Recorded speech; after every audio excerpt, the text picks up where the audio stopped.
கிறிஸ்துவுக்குள் பிரியமுள்ள சகோதர சகோதரிகளே, நம்முடைய பிதாவாகிய தேவனாலும் கர்த்தராகிய இயேசு கிறிஸ்துவினாலும் கிருபையும் சமாதானமும் உண்டாவதாக என்கிற அன்பின் வாழ்த்துக்களையும் வணக்கத்தையும் உங்கள் அனைவருக்கும் தெரிவித்துக்கொண்டு, அன்புக்குரிய சகோதர சகோதரிகளே, இன்றைக்கி நாம் பார்க்க போகிற பாடத்தின் தலைப்பு அப்போஸ்தலனாகிய யாக்கோபு. அப்போஸ்தலனாகிய யாக்கோபு நம்ம எல்லாருக்கும் தெரிந்த ஒரு கதாபாத்திரம் தான் இன்றைக்கி நாம் பார்க்க இருக்கிறோம். அப்போ முதலாவது உங்ககிட்ட ஒரு கேள்வி, யாக்கோபு பெயர் அர்த்தம் என்னங்க? யாக்கோபுனா அதனுடைய பெயர் அர்த்தம் என்ன? எல்லாரும் என்ன பாருங்க, யாக்கோபுங்கிற பேரினுடைய அர்த்தம் என்ன? ரொம்ப ஈஸி தானே. சின்ன வயசுல இருந்து நமக்கு எல்லாருக்கும் சொல்லி கொடுத்து வளர்த்த ஒரு பேரினுடைய அர்த்தம் தான் அது. ஏமாற்றுக்காரன், எத்தன். சரிங்களா? சரிங்களா தப்பா சொல்லுங்க, சரியா தப்பா? சரிதானே. அப்போ யாக்கோபுங்கிற பேரினுடைய அர்த்தம் எத்தன், அதாவது ஏமாற்றுக்காரன் அப்படின்னு சொல்லி இப்போ முதல் இப்போ யாருக்கு யாக்கோபுங்கிற பேர் வச்சாங்க? ஃபஸ்ட்டு யாக்கோபுங்கிற பேர் யாருக்கு வச்சாங்க? யாருக்கு வச்சாங்க? ஈசாக்கும் ரெபேக்காலும் தனக்கு பிறந்த ரெண்டாவது பிள்ளைக்கு என்னன்னு பேர் வைக்கிறாங்க? யாக்கோபுன்னு பேர் வைக்கிறாங்க. ஒரு அப்பா அம்மா தனக்கு பிறக்க போகிற பிள்ளைக்கு ஏமாத்துக்காரன், எத்தன் அப்படின்னு சொல்லி பேர் வைப்பாங்களா? சரி, அவர் பின்னாட்களில் ஏசாவை ஏமாத்தினார் பிரதர், அவங்க அப்பாவையே ஏமாத்தினார், அது ஒரு தீர்க்க தரிசனமாக முன்கூட்டியே அவருக்கு ஏமாத்துக்காரன்னு பேர் வச்சுட்டாங்கன்னு வச்சுக்குவோம். அதுக்கப்புறம் யாராவது தன்னுடைய பிள்ளைகளுக்கு ஏமாத்துக்காரன்னு பேர் வைப்பாங்களா? அப்போ நல்லா புரிஞ்சுக்கணும், யாக்கோபுங்கிற பேரினுடைய அர்த்தம் என்ன கிடையாதுங்க, ஏமாற்றுக்காரன் அப்படிங்கிறது கிடையாது. அப்போ அந்த பேரினுடைய அர்த்தம் என்ன அப்படின்னு சொல்லி பார்த்தீங்கன்னா, பின்னால் வருபவன், பிடித்து கொள்பவன். இதுதான் அந்த பேரினுடைய அர்த்தம். இப்போ உங்களுக்கு அந்த பேரினுடைய அர்த்தம் புரியும். பின்னால் வருபவன் அப்படின்னா யாருக்கு பின்னாடி அவர் வந்தார்? ஏசாவுக்கு பின்னாடியே வந்தார். பிடித்து கொள்பவன் அப்படின்னா என்ன அர்த்தம்? அவருடைய குதிங்கால என்ன பண்ணார்? பிடிச்சிக்கிட்டே வெளியே வந்துட்டார். அதனால தான் ஏசா பிறக்கும்போது குழந்தைய பார்க்குறாங்க, குழந்தை உடம்பு முழுக்க என்ன இருந்துச்சுங்க? ஃபுல்லாக முடி இருந்துச்சு. அதனால ரோமம் மிகுந்தவன் அப்படின்னு சொல்லி என்ன பண்ணாங்க? அந்த சூழ்நிலையை வச்சு அவருக்கு ஏசா அப்படின்னு பேர் வச்சாங்க. யாக்கோபு பின்னாடியே காலை பிடிச்சிக்கிட்டே வெளியே வந்துட்டதுனால பின்னாடியே வந்துட்டாரு அப்படின்னு சொல்லி பின்னால் வருபவன், பிடித்து கொள்பவன்கிற பேர் வச்சாங்க. அந்த வசனம் நம்ம வாசிச்சிடலாம். ஆதியாகமம் 25 அதிகாரம் 26வது வசனம். ஆதியாகமம் 25, 26. பின்பு அவன் சகோதரன் தன் கையினாலே ஏசாவின் குதிங்காலை பிடித்து கொண்டு வெளிப்பட்டான். பார்த்தீங்களா? பின்பு அவன் சகோதரன் தன் கையினாலே ஏசாவின் குதிங்காலை பிடித்து கொண்டு வெளிப்பட்டான். அப்போ இதுதான் யாக்கோபுங்கிற பேரினுடைய அர்த்தம். இது நம்ம பார்த்துட்டோம் பழைய ஏற்பாட்டில் இருக்கிற நம்முடைய முற்பிதாவாகிய யாக்கோபை பற்றி. இப்போ நம்ம பார்க்க போகிறது இந்த நாளில் யாரை குறிச்சுன்னா, அப்போஸ்தலனாகிய யாக்கோபு. இப்போ அப்போஸ்தலனாகிய யாக்கோபுன்னு உடனே வேதத்தை நல்லா நம்ம படிச்சிருந்தோம்னா ஒரு கேள்வி வரும். என்ன கேள்வி வரும் தெரியுங்களா? அப்போஸ்தலனாகிய யாக்கோபுன்னு சொல்லிட்டீங்களே பிரதர், அதில் எந்த யாக்கோபு அப்படிங்கிற கேள்வி வரும். ஏன் தெரியுங்களா? மொத்தம் எத்தனை அப்போஸ்தலர்கள்? 12 அப்போஸ்தலர்கள். அந்த 12 அப்போஸ்தலர்களில் எத்தனை யாக்கோபு இருக்காங்க தெரியுங்களா? 3 யாக்கோபு இருக்காங்க. சரியா? இல்லை, நீங்களாம் பார்த்துருக்கீங்களா படிச்சிருக்கீங்களாங்கிறதுக்காக ஒரு சின்ன டெஸ்ட். 2 யாக்கோபு இருக்கிறாங்க. அதை நம்ம பார்த்துடலாம். மத்தேயு 10 அதிகாரம் 2 முதல் 4 வரைக்கும். மத்தேயு 10 அதிகாரம் 2 முதல் 4 வரைக்கும். அந்த 12 அப்போஸ்தலருடைய நாமங்கள் ஆவன: முந்தினவன் பேதுரு என்னப்பட்ட சீமோன், அவன் சகோதரன் அந்திரேயா, செபதேயுவின் குமாரன் யாக்கோபு. அண்டர்லைன் பண்ண வேண்டிய விஷயம், செபதேயுவின் குமாரனாகிய யாக்கோபு, ஒரு யாக்கோபு இருக்கிறாரு. அப்புறம் அவன் சகோதரன் யோவான், பிலிப்பு, பர்த்தொலமேயு, தோமா, ஆயக்காரனாகிய மத்தேயு, அல்பேயுவின் குமாரன் யாக்கோபு. இன்னொன்று பார்த்தீங்கன்னா அல்பேயுவின் குமாரன் யாக்கோபு. அப்போ நம்ம போதும். அப்போ நம்ம பார்த்துட்டோம் 2 யாக்கோபு இருக்கிறாங்க. செபதேயுவின் குமாரனுக்கும் யாக்கோபுன்னு பேர் இருக்கு. அல்பேயுவும் அவருடைய பையனுக்கு யாக்கோபு அப்படிங்கிற பேர் வச்சிருக்கிறார். அப்போ இதில் நம்ம இன்னைக்கு யாரை பார்க்க போகிறோம் அப்படின்னா, செபதேயுவின் குமாரனாகிய யாக்கோபு. அப்போ இன்னைக்கு அப்போஸ்தலனாகிய யாக்கோபுன்னு நீங்கள் தலைப்பு வச்சுக்கலாம். இன்னொரு தலைப்பு நீங்கள் வைக்கணும் அப்படின்னா செபதேயுவின் குமாரனாகிய யாக்கோபு, இவரை குறித்து தான் அன்புக்குரிய சகோதர சகோதரிகளை இன்றைக்கி நம்ம பார்க்க போகிறோம். அப்போ இந்த யாக்கோபுக்கு, இந்த செபதேயுவின் குமாரனாகிய யாக்கோபுக்கு இருக்கக்கூடிய சிறப்புகள் என்ன அப்படின்னா, இவ்வளவு நாள் நீங்கள் எந்த அளவுக்கு இந்த யாக்கோபை கவனத்தில் வச்சுருந்தீங்கன்னு தெரியலை. ஆனால் இந்த பாடம் முடிக்கும் போது இனி யாரை நீங்கள் மறக்க மாட்டீங்க? இந்த யாக்கோபை நீங்கள் மறக்க மாட்டீங்க. ஏன்னா அந்த அளவுக்கு இவரை குறித்து நம்ம ஒரு சில காரியங்கள் நம்ம தெரிஞ்சுக்க போகிறோம். அப்போ முதலாவது இந்த யாக்கோபினுடைய சிறப்புகள். 12 அப்போஸ்தலர்கள் இருக்கிறாங்க. அதில் இந்த யாக்கோபுக்குன்னு இருக்கக்கூடிய சிறப்பு என்ன அப்படின்னு சொல்லி பார்த்தீங்கன்னா, 12 அப்போஸ்தலர்களில் முதல் மரித்தவர் யார் தெரியுங்களா? இந்த செபதேயுவின் குமாரனாகிய யாக்கோபு தான் முதல் இரத்த சாட்சி. இல்லையே பிரதர், நாங்கள் முதல் இரத்த சாட்சி ஸ்தேவான்னு தானே நாங்கள் கேள்விப்பட்டிருக்கோம் அப்படின்னீங்கன்னா, அவர் அப்போஸ்தலன் கிடையாது, அவர் உதவிக்காரர். அப்போஸ்தலர்கள் 12 பேர்த்துல முதல் இரத்த சாட்சி யார் தெரியுங்களா? இந்த செபதேயுவின் குமாரன். கடைசி இரத்த சாட்சி யாரா இருக்கும்? தோமாங்களா? இல்லை, நான் கேள்விப்பட்ட வரைக்கும் சரியாக நமக்கு தெரியலை. கேள்விப்பட்ட வரைக்கும் யோவான்னு நினைக்கிறேன். ஏன்னா அவர் தான் பத்மு தீவில் இருந்து கிட்டத்தட்ட எத்தனை கிபி 100 வரைக்கும் இருந்து மரித்தவர் அப்படிங்கிறதுனால எனக்கு சரியாக தெரியலை. பிரதர் தோமா அப்படிங்கிறாரு. ஆனால் எனக்கு தெரிஞ்ச வகையில் யோவான் தான் கடைசி அப்போஸ்தலனா அவர் மரித்திருக்க வாய்ப்பு இருக்குது. அப்போ அது இருக்கட்டும். ஆனால் முதல் இரத்த சாட்சிக்கு நமக்கு தெளிவாக என்ன இருக்குங்க? வேத வசனம் நமக்கு தெளிவாக இருக்குது. அப்போஸ்தலர் 12ஆம் அதிகாரம் 1 மற்றும் 2. அப்போஸ்தலர் 12 1 மற்றும் 2. அக்காலத்திலே ஏரோது ராஜா சபையிலே சிலரை துன்பப்படுத்த தொடங்கி யோவானுடைய சகோதரனாகிய யாக்கோபை பட்டயத்தினாலே கொலை செய்தார். யோவானின் சகோதரனாகிய யாக்கோபு, அவர் தான் இந்த செபதேயுவின் குமாரன் யாக்கோபு. இவர் தாங்க 12 பேர்த்துல முதல் இரத்த சாட்சி அப்படின்னு பார்க்குறோம். அடுத்து நீங்கள் இந்த நிருபங்கள் பார்த்தீங்கன்னா, யாக்கோபு எழுதின நிருபம்னு ஒரு நிருபம் இருக்கும். அதை இவர் எழுதினாரா அப்படின்னு சொல்லி பார்த்தா இவர் எழுதலை. ஏன் எழுதலை? இவர் ஆரம்பத்திலே என்னவாயிடுறாருங்க? ரத்த சாட்சியாக மரித்ததுனால இவரால் அந்த நிருபம் எழுதப்படலை.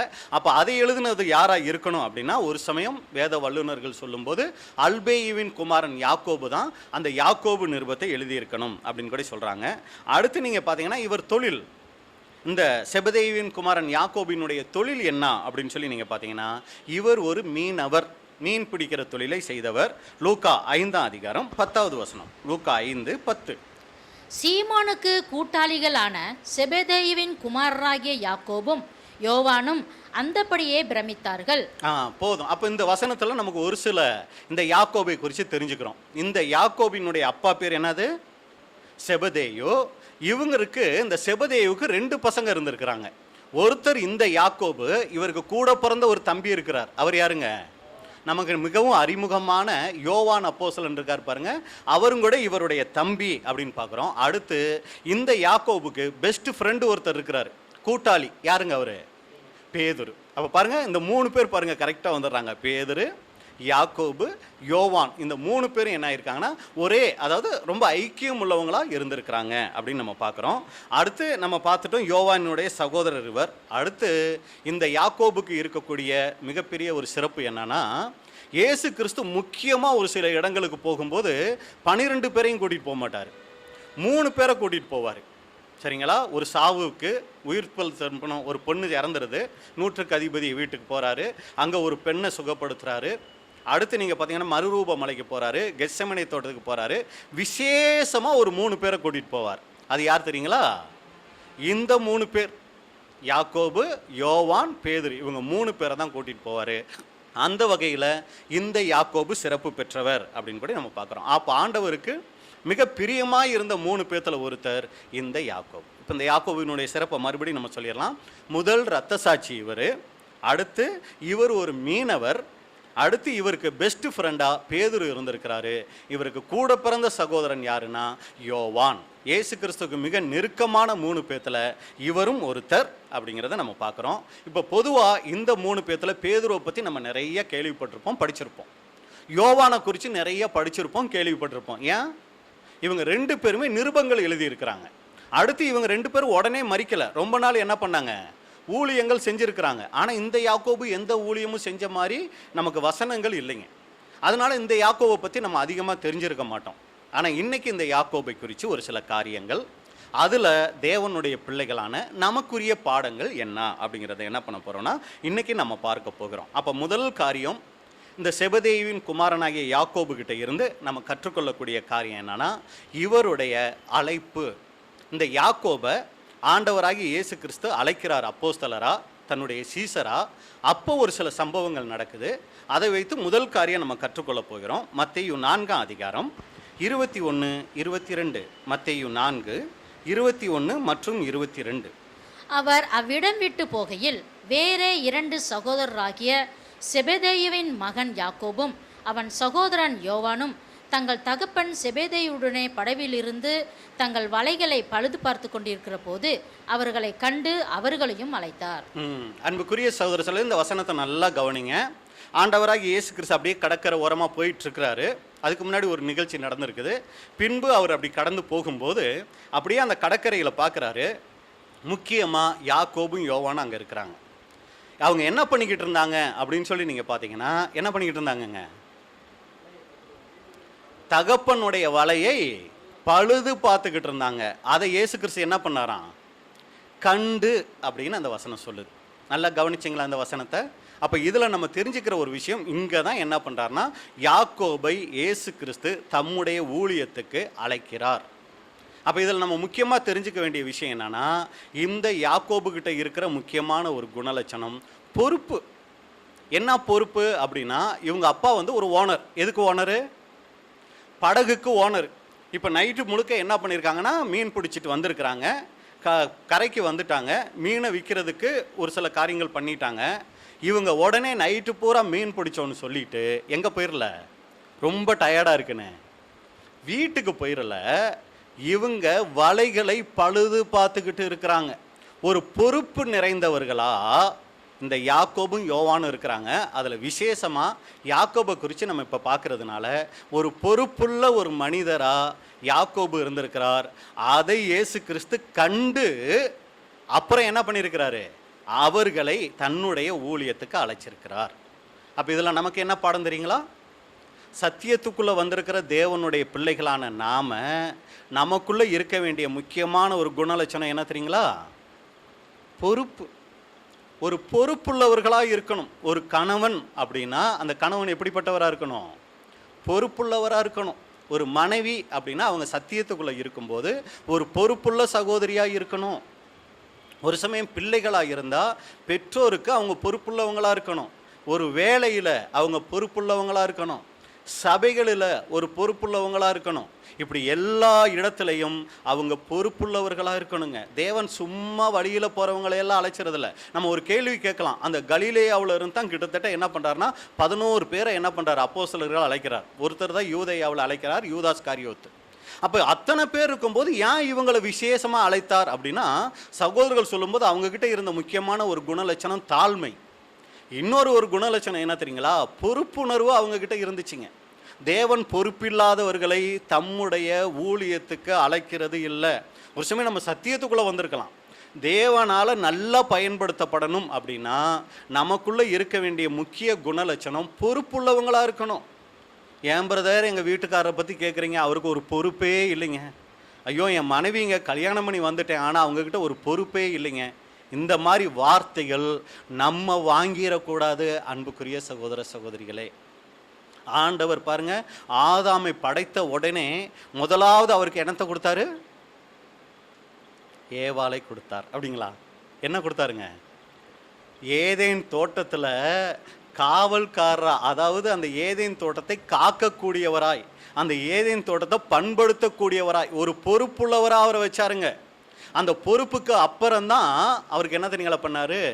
ஏவாளையே கொடுத்தார். இன்றைக்கெல்லாம் பார்த்தீங்கன்னா உலகத்துலையெல்லாம் ஒரு பையனுக்கு வந்து திருமணம் பண்ணுறதுக்கு முன்னாடி அவரை பொறுப்புள்ளவராக ஆக்குறாங்க, அப்புறம்தான். ஆனால் நம்ம என்ன தெரியுங்களா? உடன்படிக்கை பண்ணியிருந்தால் போதும் பிரதர், அவர் எப்படி இருந்தாலும் பரவாயில்ல. இன்றைக்கி நிறைய திருமணமாகின தேவனுடைய பிள்ளைகள் குடும்பத்தில் அநேக பிரச்சனைகள், சண்டைகள், சச்சரவுகளுக்கு காரணம் என்ன தெரியுங்களா? இந்த பொறுப்புணர்வை பற்றி கவலையே படுறதில்லைங்க. எதை பொறுப்பாக பார்த்துடுறாங்க தெரியுங்களா? உடன்படிக்கை செய்கிறத பொறுப்பாக பார்த்துடுறாங்க. இது ஒரு பெரிய விஷயமே கிடையாது. தண்ணிக்குள்ளே மூழ்கி எந்திரிக்கிற ஒரு பெரிய விஷயமா? உண்மையாக அவர் ஒப்பு கொடுத்து உடன்படிக்கை பண்ணணும். சரிங்களா? அப்படி பண்ணாமல் ஏதோ ஒரு கடமைக்கு பண்ணி ஒரு பொறுப்புணர்வு இல்லை அப்படின்னா, தயவு செய்து உங்கள் பையன் பொறுப்புணர்வு இல்லை அப்படின்னா அவருக்கு அவசரப்பட்டு திருமணம் பண்ணி வைக்காதீங்க. அதெல்லாம் மேரேஜ் பண்ணி வச்சா பிரதர் பொறுப்பு வந்துடும், அப்படி தயவு செஞ்சு நினைக்காதீங்க. அது அவங்க குடும்பத்தில் குழப்பத்தை உண்டாக்கும். அதே போல் உங்கள் மகளுக்கு திருமணத்துக்கு முன்னாடி அவங்கள நீங்கள் பொறுப்புள்ளவர்களாக பழக்குங்க. வீட்டில் அவங்களுக்கு எல்லா விதமான பொறுப்புணர்வு உள்ளவர்களாக அவங்கள மாற்றுங்க. அப்புறம் திருமணம் பண்ணி கொடுத்தீங்கன்னா தான் அவங்க குடும்ப வாழ்க்கை நல்லா இருக்கும். அப்போ பாருங்க, ஆதாமுக்கு முதலாவது பொறுப்புணர்வை கொடுத்து தான் அப்புறம் ஏவாளை கொடுத்தாரு. இப்போ அதை அடுத்து அவங்களுக்கு 2 பிள்ளைகள். யாருங்க? ஆபேல், காயின். 2 பேர் இருக்காங்க. அங்கே மொத்தம் குடும்பத்தில் எத்தனை பேர் இருந்தாங்க?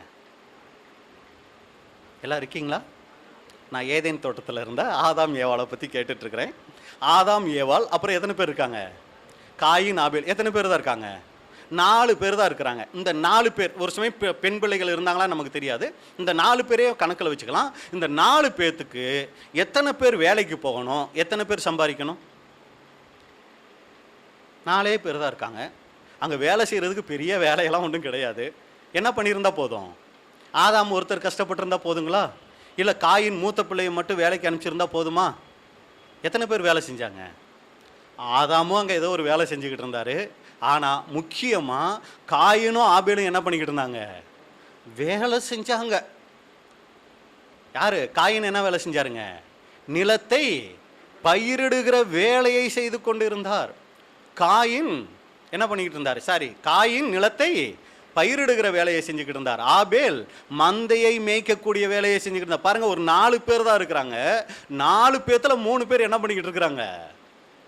பொறுப்பு இல்லாமல் இருக்கல. அப்போ அன்புக்குரிய சகோதர சகோதரிகளே, தேவனுடைய பிள்ளைகளான நாம நம்மளுடைய வாழ்க்கையில் இருக்க வேண்டிய முக்கியமான குணலட்சணம் பொறுப்புணர்வு. இதை அங்கே நம்ம பார்க்குறோம். தகப்பனுடைய வலைகளை என்ன பண்ணிக்கிட்டு இருந்தாங்க? பழுது பார்த்துக்கிட்டு இருந்தாங்க. அதை கண்டு அவர்களை அழைக்கிறார். மறுபடியும் அந்த வசனத்தை வாசிங்க. 22, மத்தேயு 4:22.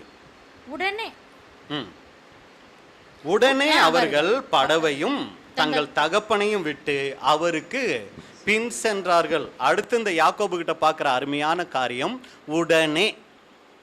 அப்போ இங்கே என்ன ஆயிடுச்சு? யாக்கோபு அழைச்ச உடனே யாக்கோபு சாக்கு போக்கு சொல்லிக்கிட்டு இருக்கல. அவர் என்ன பண்ணார்னா உடனே கீழ்ப்படிந்து இயேசு கிறிஸ்துவை பின்பற்றுகிறவராக இருந்தார். பாருங்க, அவருக்கு அவங்க அப்பா தெரிஞ்சு பேர் வச்சாரா தெரியாம பேர் வச்சாரான்னு தெரியல. யாக்கோபுங்கிற பேரினுடைய அர்த்தம் என்னது? பின் செல்பவன். சரிங்களா? இங்க இயேசு கிறிஸ்துவ பின் செல்லக்கூடியவரா இந்த யாக்கோபு அங்க இருக்கிறத பார்க்கிறோம். அப்ப சாக்கு போக்கு சொல்லல. இப்போ இதுக்கு ஒரு 2 உதாரணம் பார்க்குறோம். இந்த சாக்கு போக்கு சொல்கிறதுல பாருங்க, எப்படி 2 பேர் சாக்கு போக்கு சொன்னாங்க. இதில் யார் சொன்ன சாக்கு போக்கு சரின்னு சொல்லி பாருங்க. பழைய ஏற்பாட்டு காலத்தில் ஒரு உதாரணம் நம்ம பார்க்குறோம். 1 ராஜாக்கள் 19ஆம் அதிகாரம் 19-20 வசனம். எலிசாவை பற்றி இங்கே சொல்லியிருக்கு. 1 ராஜாக்கள் 19ஆம் அதிகாரம் 19 மற்றும் 20. அப்படியே அவன் அவ்விடம் விட்டு புறப்பட்டு போய். அப்படியே அவன் யாரை சொல்லியிருக்குன்னா எலியா ஒரு இடத்துல இருந்து இன்னொரு இடத்துக்கு போறாரு. போயிட்டு 12 ஏர் பூட்டி உழுத சாப்பாத்தின் குமாரனாகிய எலிசாவை கண்டான். அவன் 12ஆம் ஏரை ஓட்டிக்கொண்டிருந்தான். எலியா அவன் இருக்கும் இடம் மட்டும் போய் அவன் மேல் தன் சால்வையை போட்டான். இப்ப இங்க எலிசாவை பார்க்கிறாரு. அவருக்கு தன்னுடைய சால்வை அவர் மேல போடுறாருன்னா என்ன அர்த்தம்? அவரை தன்னுடைய ஊழியத்துக்கு அங்க அழைக்கிறார். இப்ப அழைச்ச உடனே எலிசா உடனே அவரை பின்பற்றி போனாரா? ஏதாவது நிபந்தனை வச்சாருங்களா? எலியா கூப்பிடுறாரு, எலிசா உடனே போயிட்டாரா? ஏதாவது நிபந்தனை வச்சாரா பின்பற்றுறதுக்கு? நிபந்தனை வைக்கிறார். என்ன நிபந்தனை வச்சாரு? கீழே பகுதியை வாசிங்க. அப்பொழுது அவன் மாடுகளை விட்டு எலியாவின் பிறகே ஓடி, நான் என் தகப்பனையும் என் தாயையும் முத்தம் செய்ய உத்தரவு கொடும், அதற்கு பின் உம்மை பின்தொடர்வேன் என்றான். அதற்கு அவன், போய் திரும்பி வா, நான் உனக்கு செய்ததை நினைத்துக்கொள் என்றான். நான் போய் எங்கள் அப்பா அம்மாவை முத்தம் பண்ணிட்டு நான் எல்லா வீட்டு காரியத்தை சரி பண்ணிட்டு நான் வர்றேன் அப்படிங்கிறாரு. இப்போ எலியா அதுக்கு என்ன பண்ணாரு? சம்மதம் தெரிவிக்கிறார். சரிப்பா நீ போ, ஆனால் நான் உன் மேலே துண்டு போட்டேன்ல, உன்னை அழைச்சேன்ல, இதை நீ மறந்துடாதன்னு சொல்லிட்டார். இது ஒரு சம்பவம் பழைய ஏற்பாட்டில் பார்க்குறோம். இப்போ இங்கே ஒரு நிபந்தனை வைக்கிறாரு, அதுக்கு எலியா என்ன பண்ணிக்கிட்டாரு, ஒத்துக்கிட்டாரு. ஆனால் இயேசு கிறிஸ்துனுடைய காலத்தில் இதே போல் ஒரு சம்பவம் நடக்குது பாருங்க. மத்தேயு 8ஆம் அதிகாரம் 21, 22. மத்தேயு 8ஆம் அதிகாரம் 21 மற்றும் 22. அவருடைய சீசர்களில் வேறொருவன் அவரை நோக்கி, ஆண்டவரே, முன்பு நான் போய் என் தகப்பனை அடக்கம் பண்ண எனக்கு உத்தரவு கொடுக்க வேண்டும் என்றான். அதற்கு இயேசு, மரித்தோர் தங்கள் மரித்தோரை அடக்கம் பண்ணட்டும், நீ என்னை பின்பற்றி வா என்றார். இங்க ஆண்டவராகிய இயேசு கிறிஸ்து கிட்ட இதே மாதிரி ஒரு சூழல். அந்த சீசன் என்ன சொல்றாரு அப்படின்னா, இயேசுவே, நான் ஃபர்ஸ்ட் என்ன பண்றேன், எங்க அப்பா அம்மாவை போய் அடக்கம் பண்ணிட்டு வந்துடுறேன், நீங்க என்ன பண்ணுங்க, அதுக்கு உத்தரவு கொடுங்கும் போது இங்க இயேசு கிறிஸ்து என்ன பண்றது இல்லைங்க, அதெல்லாம் முடியாது, கலப்பையின் மேல கை வச்சுட்டா திரும்பி பார்க்க கூடாது, பேசாம என்னை பின்பற்றி வாங்குறாரு. இது நியாயமா இருக்கா? அங்க எலியா கிட்ட எலிசா ஒரு நிபந்தனை வைக்கிறாரு, எலியா ஓகே சொல்றாரு. ஆனா இங்க இயேசு கிறிஸ்து கிட்ட சீசன் ஒரு நிபந்தனை வைக்கிறாரு, ஆனா இயேசு கிறிஸ்து ஒத்துக்க மாட்டேங்கிறாரு. என்ன வித்தியாசங்க? யோசிச்சு பார்த்துருக்கீங்களா? என்ன வித்தியாசம் இதுல யார் செஞ்சது சரி? எலியா செஞ்சது சரியா, இயேசு கிறிஸ்து செய்தது சரியா? ஏன்னா இயேசு கிறிஸ்து இல்லை பிரதர், அவர் செஞ்சா சரியா தான் இருக்கும். அப்ப எலியா செஞ்சது தவறு இல்லையா, தவறா? அப்படின்னா இதை நல்லா கவனிச்சிங்கன்னா, எலியாவை எலிசா இதுக்கு முன்னாடி அந்த அழைக்கிறதுக்கு முன்னாடி பார்த்துருந்தாரா? பார்க்கல. இதான் ஃபர்ஸ்ட் தடவை பார்க்குறாரு. எலிசாவை பார்த்த உடனே வான்னு சொல்லி தோளில் துண்டு போடுறாரு. இப்போ எலிசா என்ன பண்ணுறாரு, என்ன உடனே வந்து இப்படி திடீர்னு கூப்பிட்டா எப்படி நான் வர முடியும், போய் எங்கள் அப்பா அம்மா கிட்டேலாம் சொல்லி முத்தம் கொடுத்து அப்புறம் நான் வர்றேங்கும் போது சரிங்கிறாரு. ஆனால் இவர் யார் தெரியுங்களா? இவர் எப்படி வசனம் அறிமுகப்படுத்துது சொல்லுங்க, மறுபடி பாருங்க. மத்தேயு 8:21.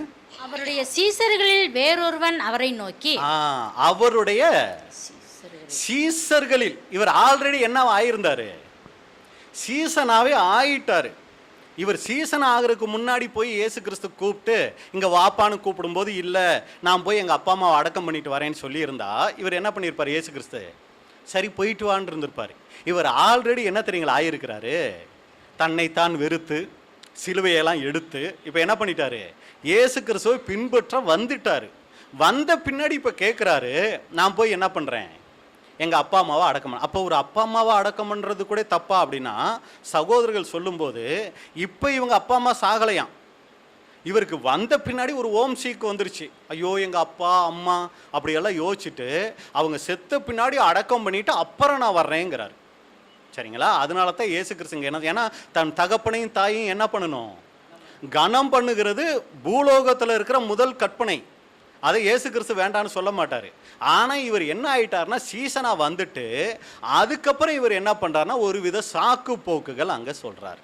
அதனால இங்கே இயேசு கிறிஸ்து என்ன சொல்கிறாரு, வந்துட்ட கலப்பையின் மேலே கையை வச்சுட்ட, இனி நீ என்ன பண்ணக்கூடாது, திரும்பி பார்க்கக்கூடாது. அப்போ இதில் நமக்கு என்ன பாடம் அப்படின்னா, நம்மளும் கூட ஒரு நாள் சத்தியம் தெரியாமல் இருந்தோம், சத்தியம் தெரிந்து கொண்டோம், ஆண்டவராகி இயேசு கிறிஸ்துவை பின்பற்ற வந்துட்டோம். இப்போ நம்ம அதே நோக்கத்தில் அதே சித்தத்தில் தான் நம்ம செயல்பட்டுக்கிட்டு இருக்கிறோமா, இப்போ நமக்குள்ள சாக்கு போக்குகள் வந்துடுச்சா? ஏன் பிரதர் இப்போலாம் சரியாக சபைக்கு வரதில்ல, அது பிரதர் அப்படின்னு சொல்லி அந்த டேஸை ஃபில் பண்ணுவோம் தெரியுங்களா, அதுக்கு பேர் என்னங்க, சாக்கு போக்கு. ஏன் முன்ன மாதிரியெல்லாம் நீங்கள் ஜெபம் பண்ணுறதில்ல, அது பிரதர் ஒரு டேஸ்.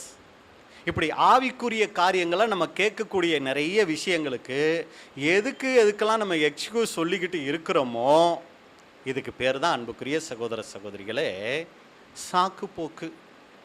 இன்னைக்கு சத்தியத்துக்குள்ளே வந்த அநேகர் இன்னைக்கு என்ன தெரியுங்களா ஆகிட்டாங்க, சாக்கு போக்கு சொல்லக்கூடியவங்களா மாறிட்டாங்க. ஆனால் நாம் அப்படி இருக்கக்கூடாது. காரணம் என்ன அப்படின்னு சொல்லி பார்த்தீங்கன்னா, சத்தியத்துக்குள்ளே வரும்போது இருந்த உணர்வு இன்னைக்கு குறைஞ்சி போய்கிட்டே இருக்குது. நிறைய பேருக்கு வந்த பாதையை விட்டுட்டு இப்போ வேற பாதையில் அவங்க பிரவேசிக்க ஆரம்பிச்சிட்டாங்க. அவங்களுடைய நோக்கமெல்லாம் வேறையாக மாறிடுச்சு. ஆனால் ஆரம்பத்தில் எதுக்காக இந்த சத்தியத்துக்குள்ளே வந்தோமோ, எதை பார்த்து இந்த சத்தியத்துக்குள்ளே வந்தோமோ, அதுவே நம்மளுடைய நோக்கமாக இருக்கணும். பிதாவாகிய தேவனுடைய சித்தத்தை செய்கிறேன்னு சொல்லி உடன்படிக்கை பண்ணி வந்துட்டு இன்னைக்கு அநேக சாக்கு போக்குகள் சொல்லக்கூடியவங்களா நாம் இருக்கிறோமா? ஆரம்பத்தில் இருந்த அந்த அர்ப்பணிப்பு இன்னைக்கு அன்புக்குரிய சகோதர சகோதரிகளே நமக்குள்ள வளர்ந்து இருக்குதா இல்லை குறைவுபட்டு இருக்குதா? இதை தான் நம்ம யாக்கோபுக்கிட்ட நம்ம பார்க்கிற முதல் காரியம். அவர் அழைக்கும்போது பொறுப்புள்ளவராக இருந்தார், ஃபஸ்ட்டு காரியம். ரெண்டாவது, அதுக்கு அவர் சாக்கு போக்கு சொல்லக்கூடியவரா இல்லை. இது முதல் காரியம். இப்போ ரெண்டாவது காரியம், இந்த யாக்கோபுக்கிட்ட நம்ம பார்க்குற விஷயம் மறுரூப மலை காட்சி. மறுரூப மலையில் நம்ம எல்லாருக்கும் தெரிந்த சம்பவம் தான், அதில் நமக்குரிய பாடங்கள் பார்க்க போகிறோம். மத்தேயு 17ஆம் அதிகாரம் 1 முதல் 5 வரைக்கும். மத்தேயு 17 1 முதல் 5 வரைக்கும். 6 நாளைக்கு பின்பு இயேசு பேதுருவையும் யாக்கோபையும் அவனுடைய சகோதரனாகிய யோவானையும் கூட்டிக் கொண்டு தனித்திருக்கும்படி உயர்ந்த மலையின் மேல் போய் அவர்களுக்கு முன்பாக மறுரூபமானார். அவர் முகம் சூரியனைப் போல பிரகாசித்தது, அவர் வஸ்திரம் வெளிச்சத்தைப் போல வெண்மையாயிற்று. அப்பொழுது மோசேயும் எலியாவும் அவரோடே பேசுகிறவர்களாக அவர்களுக்கு காணப்பட்டார்கள். அப்பொழுது பேதுரு இயேசுவை நோக்கி, ஆண்டவரே, நாம் இங்கே இருக்கிறது நல்லது.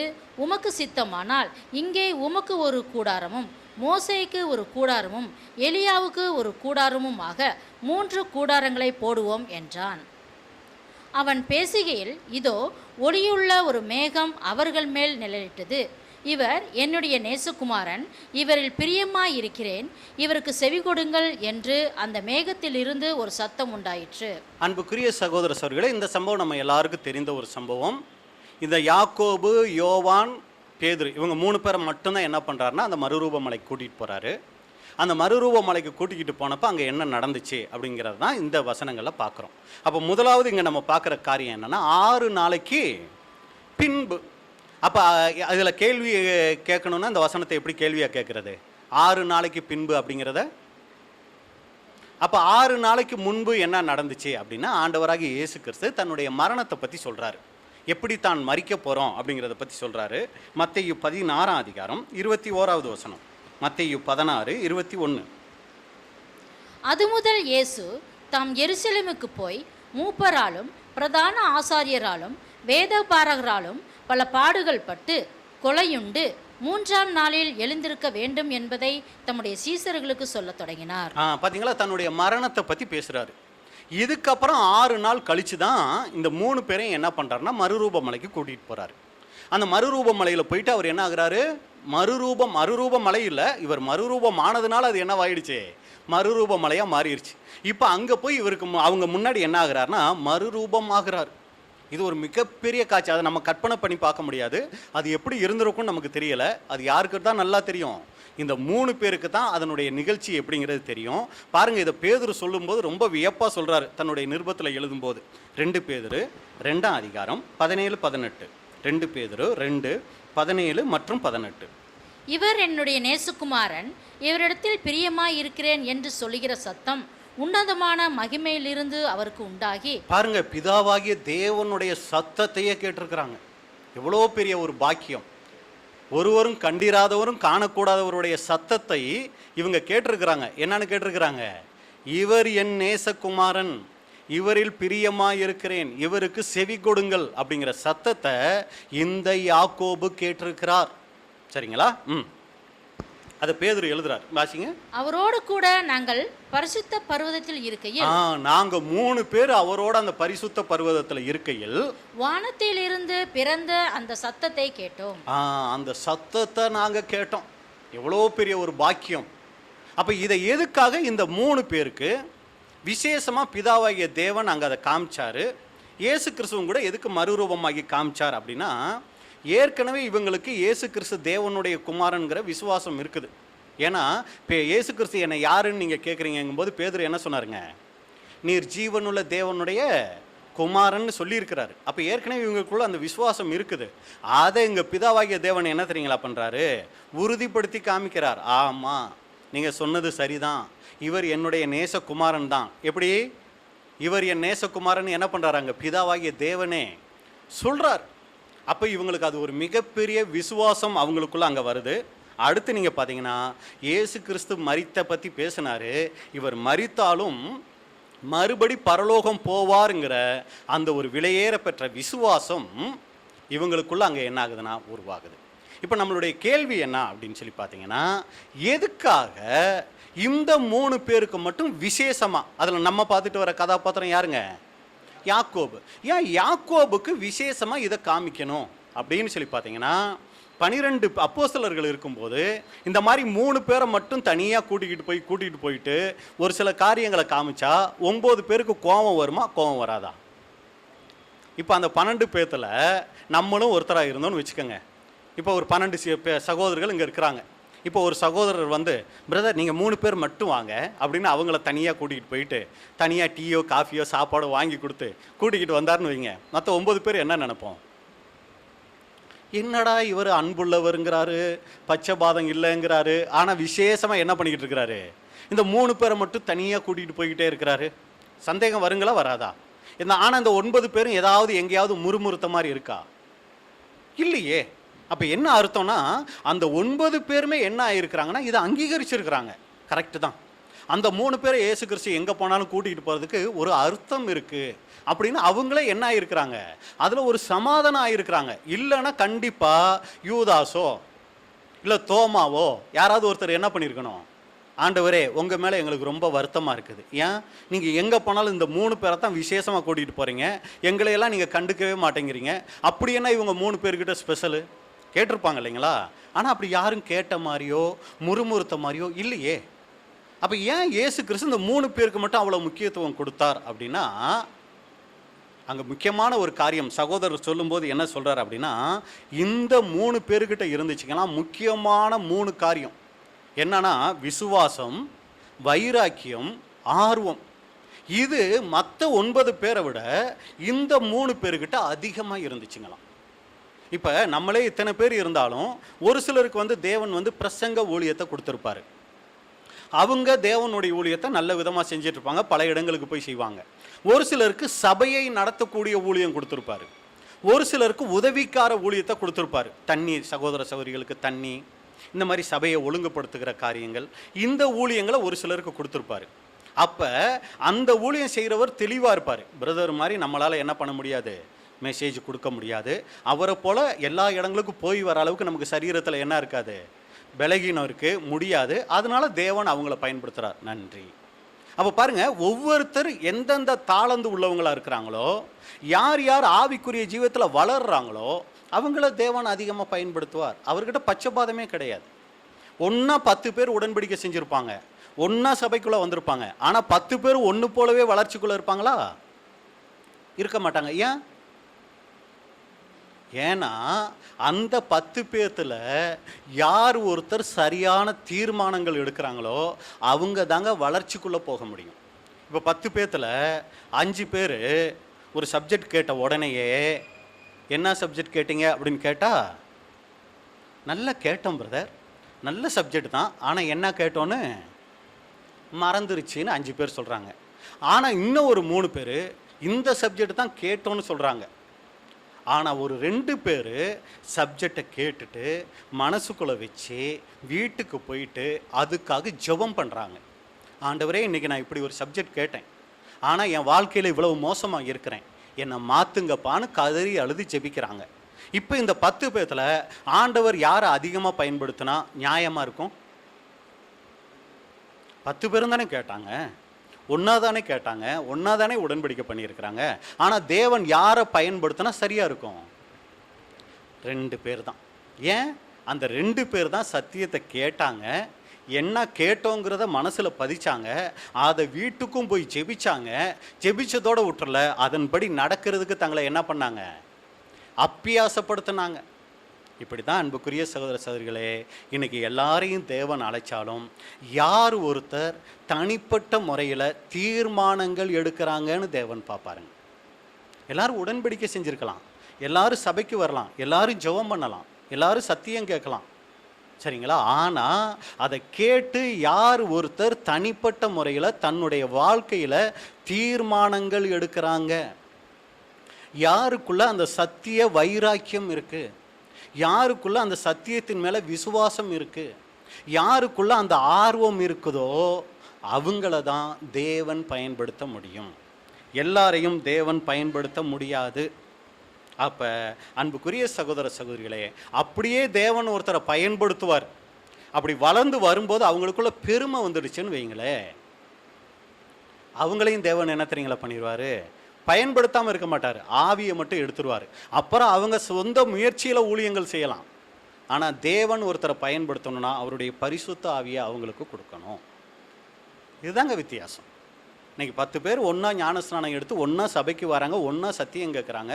ஆனால் வித்தியாசங்கள் இருக்கே அப்படின்னா, ஒரு சமயம் ஊழியங்கள் செய்யலாம், சகோதர சகோதரர்கள் முன்னாடி பெரிய ஆளாக நம்ம இருக்கலாம், காமிச்சிக்கலாம். ஆனால் யார் ஒருத்தர் தன்னை தாழ்த்தி தேவனிடத்தில் ஒப்பு கொடுக்குறாங்களோ அவங்க தான் சபை வாய்ப்பை அடைய முடியும். நம்ம ஜெபம் பண்ணுறதுனால, ஊழியம் செஞ்சுறதுனால, மற்ற ஆவிக்குரிய காரியங்களை ஈடுபட்டுறதுனால நம்ம எல்லாரும் சபை வாய்ப்புக்கு போயிடுவோம், ஒருபோதும் சொல்ல முடியாது. யார் ஒருத்தர் தன்னுடைய தனிப்பட்ட வாழ்க்கையில் ஒப்பு கொடுக்குறாங்க, தனிப்பட்ட முறையில் சில தீர்மானங்கள் எடுக்கிறாங்க, இனி நான் இப்படி பேசுகிறத நிறுத்திக்குவேன், இனி நான் இந்த மாதிரி வாழ்கிறத நிறுத்திக்குவேன், இனி இதெல்லாம் என்னுடைய ஆவிக்குரிய ஜீவியத்துக்கு தடையாக இருக்குது, இதையெல்லாம் நான் மாற்றிக்கிறேன், இனி இப்படி தனிப்பட்ட முறையில் யார் ஒருத்தர் தீர்மானங்கள் எடுக்கிறாங்களோ அவங்க சகோதர சகோதரிகள் முன்னாடி பெரியவங்களாக இல்லாமல் இருக்கலாம், ஒரு சாதாரண சகோதரனாக வந்து உட்காந்து எந்திரிச்சு போகிறவங்களாக இருக்கலாம், ஒரு பைபிளில் ஒரு வசனத்தை தப்பு இல்லாமல் வாசிக்கக்கூடிய திறமை கூட இல்லாத ஒரு சகோதரியாக இருக்கலாம், சொல்கிற சத்தியத்தை சரியாக புரிஞ்சிக்கக்கூடிய பக்குவத்தன்மையில் குறைவுள்ளவங்களாக இருக்கலாம். ஆனால் கேட்டதுக்கு யார் ஒருத்தர் தங்களை ஒப்பு கொடுத்து தீர்மானங்கள் எடுத்து நான் இப்படித்தான் வாழ்வேன். நல்லா பாருங்கள், பாபிலோனில் அத்தனை பேரை சிறைபிடிச்சிட்டு போனாங்க. ஆனால் நமக்கு தெரிஞ்சு யார் பேர் தான் நல்ல ரொம்ப பிரபலமாக இருக்குது? தானியேல், சாத்ராக், மேஷாக், ஆபித், இவங்க பேர் தான் பிரபலமாக இருக்குது. ஏன், என்ன காரணம்? அவங்க கூட எத்தனையோ இளவரசர்களை எல்லாம் எடுத்து பிடிச்சிட்டு போனாங்க இல்லைங்களா? எத்தனையோ நூற்றுக்கணக்கான பேர் சிறை போயிருப்பாங்கல்ல. ஏன் இவங்க 4 பேரை மட்டும்தான் வேதம் அந்த தானியேலில் பதிவு பண்ணியிருக்கு? ஏன் மற்றவங்க பேரையெல்லாம் பதிவு பண்ணலை? ஏன்னா இவங்க தீர்மானங்கள் எடுத்தாங்க. சாப்பாடா இப்படித்தான் இருப்பேன், வணக்கமா தேவனை மட்டும்தான் வணங்குவேன், அது நெருப்பில் போட்டாலும் சரி குழியில் போட்டாலும் சரி. தீர்மானம் எடுத்ததுனால தேவன் அவங்கள அங்கீகரித்து இன்றைக்கி நமக்கு பாடமாக வச்சுருக்கிறார். இன்றைக்கும் கூட இங்கே சபைகளில் இத்தனை பேர் இருக்கிறோம், நம்மளில் யார் ஒருத்தர் சத்தியத்தை கேட்டுட்டு இங்கேயே மறந்துட்டு போகிறோம், எத்தனை பேர் வெளியே போய் பேசிக்கிட்டே இந்த சத்தியத்தை மறந்துடுறோம், எத்தனை பேர் அதை வீட்டுக்கு கொண்டு போய் அதுக்காக ஜெபம் பண்ணி நம்மளை ஒப்படைக்கிறோம். தேவன் அதைத்தான் பார்க்குறார். அவங்க பிரபலமாக இருக்கணும்னு அவசியம் இல்லை, பெரிய விஷயங்கள் தெரிஞ்சிருக்கணும்னு அவசியம் இல்லை. சாதாரண சகோதர சகோதரிகளாக இருந்தாலும் அவங்க எடுக்கக்கூடிய தீர்மானங்களை தேவன் உற்று கவனிக்கக்கூடியவராக இருக்கிறார். இங்கே யாக்கோபு, யோவான், பேதுரு இவங்க மேலே விசேஷித்த கவனம் இயேசு கிறிஸ்து வைத்ததுக்கு காரணம் இது அவங்களுக்குள்ளே இருந்துட்ட வைராக்கியம், வாஞ்சை, அந்த ஆர்வம், இதுதான் விசுவாசம். அன்புக்குரிய சகோதர சகோதரர்களே, இன்றைக்கி நாம் எப்படிப்பட்டவர்களாக இருக்கிறோம்? இன்றைக்கி நம்மளில் ஒருத்தரை தேவன் சுட்டி காட்ட முடியும்னா, இவங்க எனக்கு ரொம்ப பிரியமானவங்க, இந்த சபைகளில் இவங்களை நான் ரொம்ப நேசிக்கிறேன், ஏன்னா இவங்க இப்படிப்பட்ட தனிப்பட்ட வாழ்க்கையில் எனக்கு பிரியமாக இருக்கிறாங்கன்னு சொல்வாருன்னா நம்மக்கிட்ட எதை சொல்ல முடியும்? நம்மளை நாமளே சிந்திச்சு பார்ப்போம். அப்போ முதல் காரியம், யாக்கோபை அழைக்கிறார், அவர் சாக்கு போக்கு சொல்லலை. 2வது காரியம், யாக்கோபை விசேஷமாக அந்த 3 பேர்த்தில் ஒருத்தராக தெரிஞ்சுக்கிட்டதுக்கு காரணம் அவருக்குள்ளே இருந்துட்ட 3 குணலட்சணங்கள்: விசுவாசம், வைராக்கியம், ஆர்வம். அப்போ நம்மளுடைய வாழ்க்கையில் நாம் எடுக்கிற அந்த தீர்மானங்களை வைத்து தான் தேவனும் கூட நம்மளை சபை வாய்ப்புக்கு தகுதிப்படுத்த முடியும். 3வது காரியம் நம்ம பார்க்குறோம், இந்த யாக்கோபை குறித்து பார்க்கும்போது, இடிமுழக்க மக்கள். இவங்களுக்கு ஒரு பேர் வைக்கிறார். என்ன பேர் தெரியுங்களா? இடிமுழக்க மக்கள். வசனம் வாசிக்கலாம். மார்க் 3:17 வசனம். மார்க் 3:17. செபெதேயுவின் குமாரனாகிய யாக்கோபு, யாக்கோபின் சகோதரனாகிய யோவான், இவ்விருவருக்கும் இடிமுழக்க மக்கள் என்று அர்த்தம் கொள்ளும் பொவர்நெர்கேஸ் என்கிற பெயரிட்டார். பொவர்நெர்கேஸ், வாயிலேயே நுழைய மாட்டேங்குது பேர், அந்நிய பாஷையாக இருக்குது. பொவர்நெர்கேஸ், சரிங்களா? இது இயேசு கிறிஸ்து அவங்களுக்கு வச்சுட்ட என்ன பேருங்க? நம்ம பாஷையில் சொல்லுங்களேன், என்ன பேர் இது? பட்டப்பேர் அப்படின்னு சொல்லலாமா? புனைப்பெயர். நம்ம சுத்த தமிழில் சொல்லணும்னா புனைப்பெயர் வைக்கிறார். இந்த 12 பேர்த்துல இந்த 2 பேர் இருக்காங்களேப்பா, இடிமுழக்க மக்கள் அப்படின்னு சொல்லி பேர் வைக்கிறார். நம்மளும் கூட எங்கள் சகோதர சகோதரிகளுக்கு ஒரு சில பட்ட பேர் வைப்போம் இல்லைங்களா? லேட்டாக வந்தால் அவருக்கு ஒரு பேர் வைப்போம், சீக்கிரமாக எதா காரியத்துலையும் செஞ்சார்னா சுடுதண்ணி, இந்த மாதிரி ஏதாவது ஒரு பேர் வைப்போம் இல்லைங்களா? நம்மளும் கூட சகோதரிகளுக்கு பேர் வைப்போம். நம்ம ஒருத்தருக்கு பட்ட பேர் வைக்கிறோன்னா அது உயர்வாக இருக்குமா, அவங்கள தாழ்மைப்படுத்துகிற மாதிரி இருக்குமா? அவங்கள அதாவது கொஞ்சம் கிண்டல் பண்ணி வைக்கிற மாதிரி இருக்குமா, இல்லை அவங்கள உயர்த்தி பேசுகிற மாதிரி பேர் வைப்போமா? நம்ம பேர் வச்சா எப்படி இருக்கும் பொதுவாக? இப்போ பேசும்போது எச்சி ரொம்ப தெரிக்குதுன்னு வைங்க, அவருக்கு என்னன்னு பேர் வைப்பாங்க? குற்றாலம் இல்லைங்களா? ஏன்னா நீர் வீழ்ச்சி என்னவாகுது, பொங்குது இல்லைங்களா? குற்றாலம் வந்துட்டாருப்பா அப்படி, மகள் என்ன ஃபால்ஸ் வந்துட்டாரு அப்படிம்பாங்க சரிங்களா? இந்த மாதிரி ஒரு பேர் என்னன்னா அது அவங்கள கொஞ்சம் என்ன பண்ணுறது, கிண்டல் பண்ணுற மாதிரி. நம்ம ஏன்னா நம்ம பலகீனத்தில் இருக்கிறோம். ஒரு சகோதரன் சகோதரிக்கு பேர் வைக்கிறோன்னா அது என்னவாக இருக்கும்னா ஒரு கிண்டலாக இருக்கும். இப்போ இயேசு கிறிஸ்து ஒரு பேர் வைக்கிறாரு ஒருத்தருக்கு, அது அவங்கள சிறுமைப்படுத்துகிற மாதிரி பேராக இருக்குமா, உயர்த்துகிற மாதிரி பேராக இருக்குமா? ஏன்னா அவர் பூரண மனிதன் இல்லைங்களா? அவர் இந்த மாதிரி கிண்டல் நம்மளை மாதிரியெல்லாம் என்ன பண்ண மாட்டார், அவர் பேச மாட்டார், அவர் வாயில அந்த மாதிரி வார்த்தைகள்லாம் வராது. அப்போ இங்கே இவங்க 2 பேரை எல்லாருக்கும் பேர் வச்சார் சரிங்களா? பேதுருவுக்கு என்னன்னு பேர் வச்சார்? சீமோனுக்கு தான் பேதுருன்னு பேர் வச்சார் இல்லைங்களா?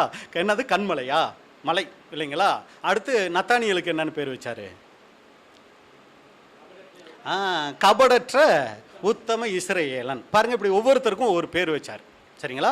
இங்க இவங்க 2 பேருக்கு விசேஷமா அதில் நம்ம பார்க்கும்போது யாக்கோபுக்கு இடிமுழக்க மக்கள் அப்படின்னு சொல்லி பேர் வைக்கிறார். ஏன் அப்படி பேர் வச்சார் அப்படின்னா, பிரசங்கம் பண்ணுங்கப்பான்னு போய் அனுப்பிச்சா அன்னைக்கெல்லாம் மைக்கெல்லாம் கிடையாது சரிங்களா?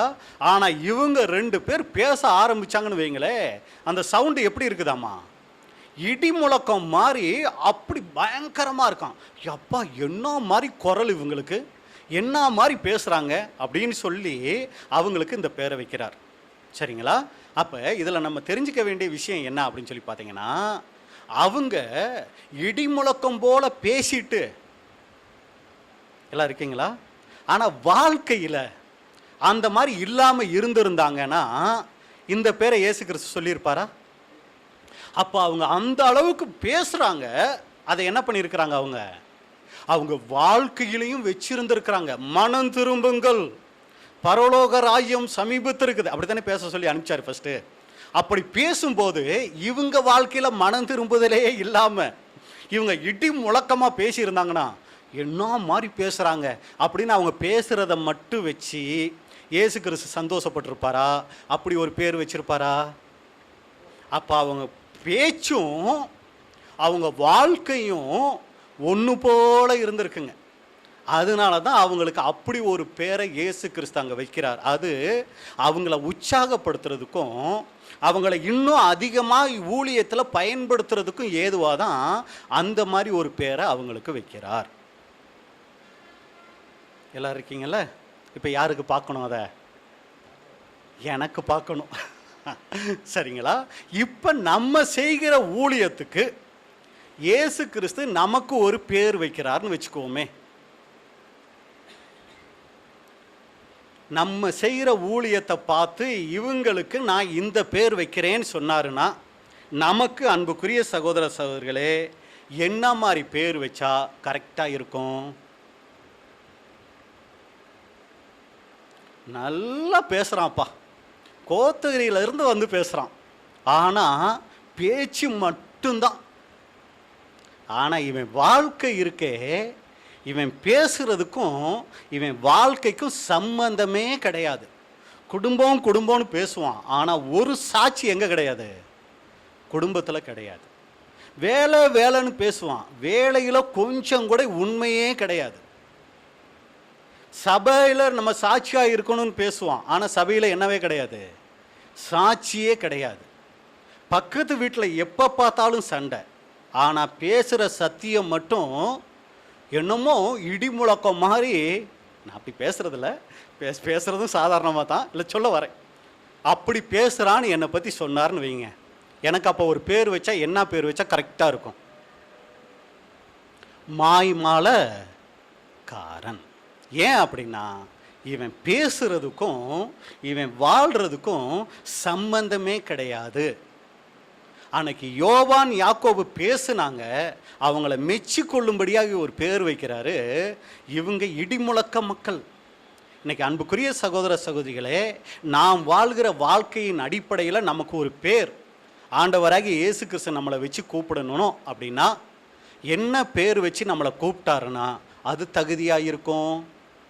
நம்மளே யோசிச்சு பார்ப்போங்க. சபைக்கு வந்தா இவரை போல தேவதூதன் யாருமே இல்லை. இன்னும் கூட அதிகமாக சொல்லணும்னா இவங்கள போல இயேசு கிறிஸ்து யாருமே இல்லை. இவங்கக்கிட்ட இருக்கிற கனிவு, இவங்கக்கிட்ட இருக்கிற பணிவு, இவங்க எல்லாருக்கிட்டையும் காமிக்கிற அன்பு, இவங்கள போல இயேசு கிறிஸ்து யாருமே இல்லை. அதே நேரத்தில் வீட்டுக்கு போனால் இவங்கள போல சாத்தான் யாருமே இல்லைன்னு சொல்லிடுவாரா? உண்மையிலே நான் அடிக்கடி சொன்ன ஒரு விஷயந்தான். ஒரு சகோதரி சொன்னதுங்க, ஒரு சகோதரனை குறித்து சாட்சி, பிரதர் எங்கள் வீட்டுக்காரரு போல் இயேசு கிறிஸ்து யாருமே இல்லைங்க. எங்கள் வீட்டுக்காரரு மாதிரி இயேசு கிறிஸ்து கூட தோற்று போயிடுவார். அந்த அளவுக்கு ஒரு பெர்ஃபெக்டான மனுஷன் எங்கள் வீட்டுக்காரர். எங்கள் சபையில் அதே நேரத்தில் வீட்டுக்கு வந்துட்டா எங்கள் வீட்டுக்காரரை போல சாத்தான் யாருமே இல்லை. அந்த அளவுக்கு பெர்ஃபெக்ட் எங்கள் வீட்டுக்காரர் சாத்தானா. உண்மையாக ஒரு சகோதரர்கிட்ட சொன்ன சாட்சிங்க இது. அவர் நம்மக்கிட்ட பகிர்ந்துக்கிட்டு இந்த மாதிரி ஒரு சகோதரனை குறித்து ஒரு சகோதரி என்கிட்ட சாட்சி சொன்னாங்க பிரதர்னு சொல்லி ஒரு பிரதர் என்கிட்ட சொன்னார். இன்னைக்கு இந்த மாதிரி நம்ம இருந்துருவோமா? என் மனைவி சபைக்கு வந்தா அவங்க ஒரு நல்ல தேவதை, ஆனால் வீட்டுக்கு போயிட்டா அவங்க ஒரு அதே தேவதை தான் அப்படின்னா கர்த்தருக்கு ஸ்தோத்திரம். அன்புக்குரிய சகோதர சகோதரிகளே, அப்போ நமக்கு இன்னைக்கு தேவன் நம்மளுடைய வாழ்க்கையை பார்த்து நமக்கு ஒரு புனை பெயர் வைக்கணும் அப்படின்னா என்ன பெயர் வச்சா சரியாக இருக்கும்? இவங்க எப்பவுமே உண்மையே பேசக்கூடியவங்க. அது சபையாக இருந்தாலும் சரி, வீடாக இருந்தாலும் சரி, வெளியிலையாக இருந்தாலும் சரி, எப்பயுமே இவங்க எனக்கு உண்மையுள்ளவர்கள் அப்படின்னு சொல்லுவாருங்களா? அது எவ்வளோ ஒரு சந்தோஷமாக இருக்கும்ல. அதே நேரத்தில் இவங்க நடிகர்கள். மேடையில் பார்த்தா அவரை போல புண்ணியவான், சௌந்தரியவான், அவரை போல நல்ல மனுஷன் யாருமே இருக்க மாட்டாங்க. அந்த ஸ்க்ரீனை விட்டு வெளியே வந்தால் உடனே அவருக்கு எல்லாமே அங்கே ரெடியாக இருக்கணும் இல்லைங்களா? அப்படிப்பட்டவர்களாய் நாம் இருக்கிறோமா? இல்லை அரசியல்வாதிகளை போல இன்னைக்கு நாம் மேடை பேச்சாளர்களாக இருக்கிறோமா? மேடையில் மட்டும் அவங்கள போல. இதுவும் கூட சகோதரர்கள் கொடுத்த சாட்சி தான். பிரதர் என்ன பிரதர் அவர் ஒரு சரியான அரசியல்வாதி பிரதர், அருமையான அரசியல்வாதி பிரதர், அவரை மாதிரி பேச முடியாது பிரதர் சொல்லியிருக்காங்க. என்ன பிரதர் இப்படி சொல்கிறீங்க? ஆமாம் பிரதர், அவர் மாதிரி சப்ஜெக்ட் கொடுக்கறதுக்கு, மெசேஜ் கொடுக்கறதுக்கு ஆளே கிடையாது பிரதர். ஆனால் வாழ்க்கைன்னு வந்தா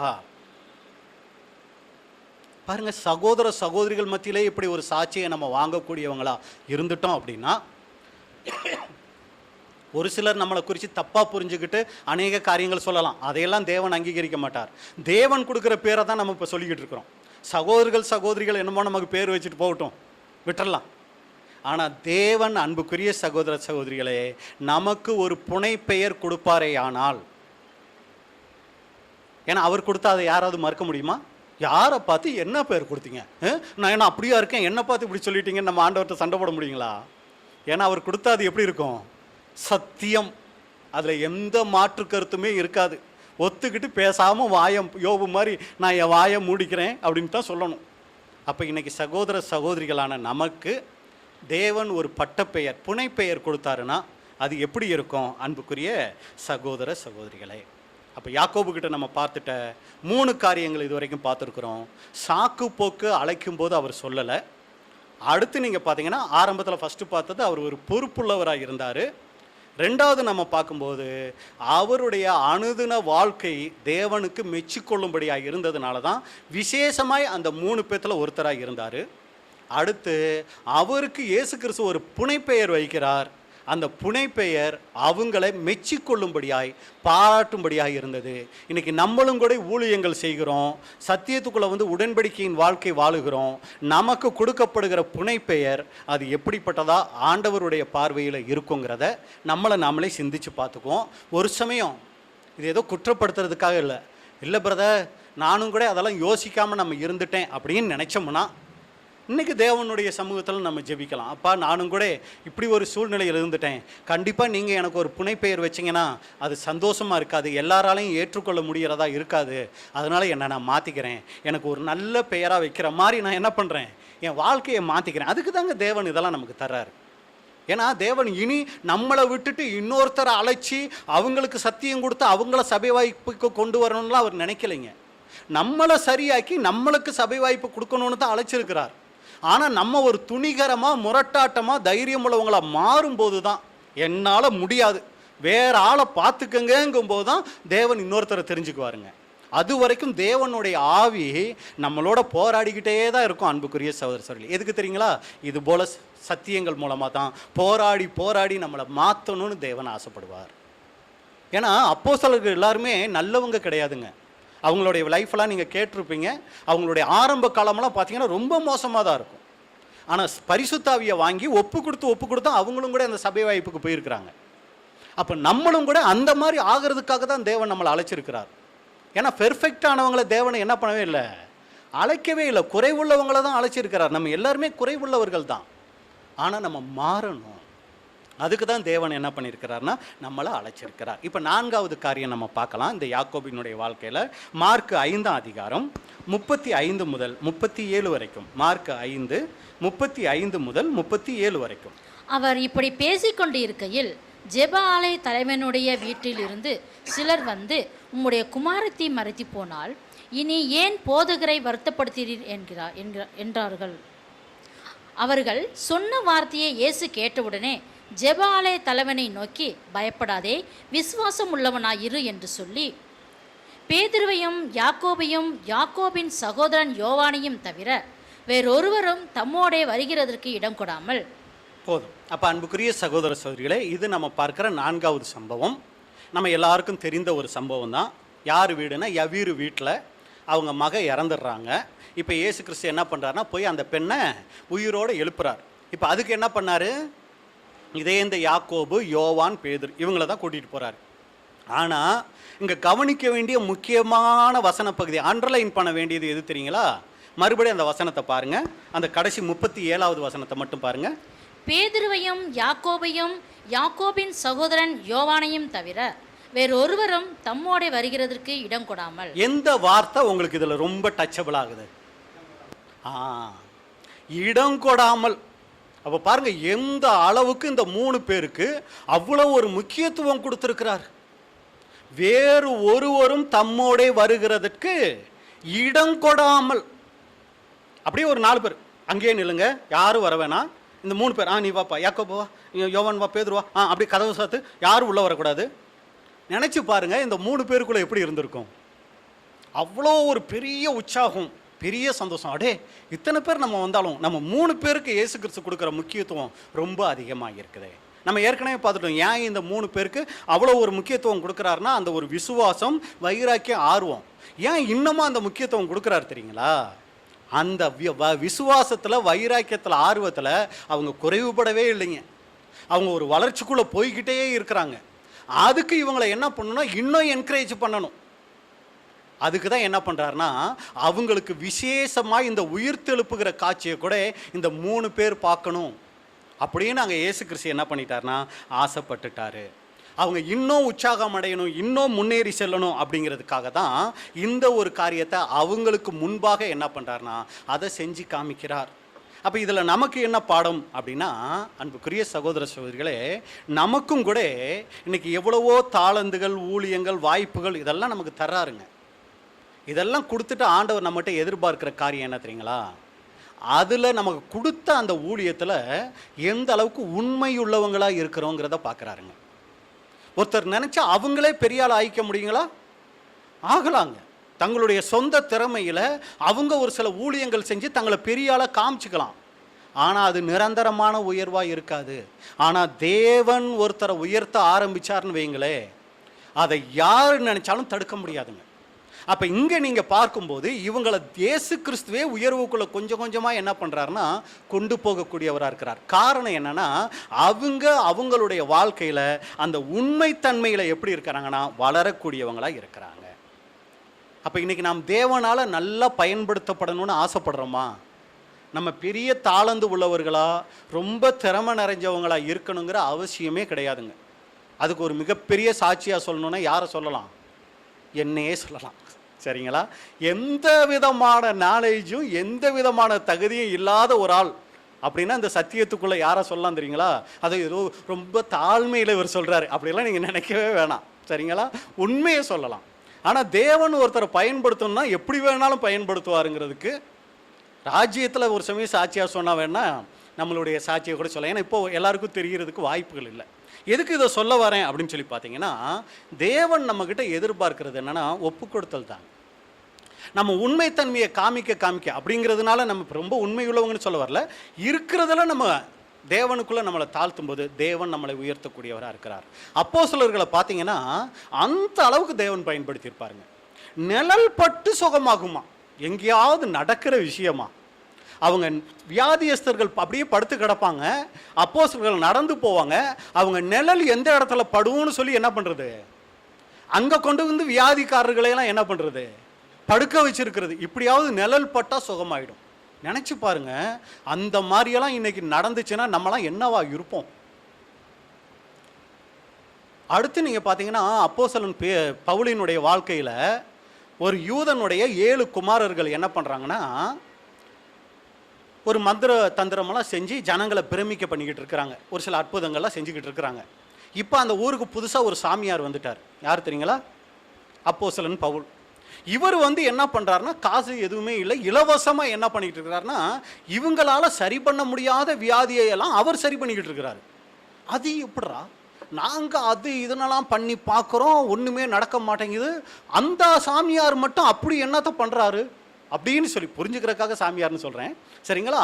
இவங்க போய் பார்க்குறாங்க, அப்படி என்ன மந்திர வார்த்தையை அவர் யூஸ் பண்ணுறாரு நோய் சுகமாகிறதுக்குன்னு கவனித்து பார்த்தா இயேசு கிறிஸ்து. இவங்கெல்லாம் ஓம் ரீம் கீம்னுக்கிட்டு இருந்தாங்க. அவங்க என்ன அப்படி ஒரு வார்த்தையை யூஸ் பண்ணுறாருன்னு போய் பார்த்தா அவர் என்ன வார்த்தை மந்திரத்தை யூஸ் பண்ணுறாருங்க, இயேசுவின் நாமத்தில் அப்படின்னு சொன்னால் அந்த மந்திர வார்த்தைக்கு அப்படியே எல்லாமே சரியாகுது.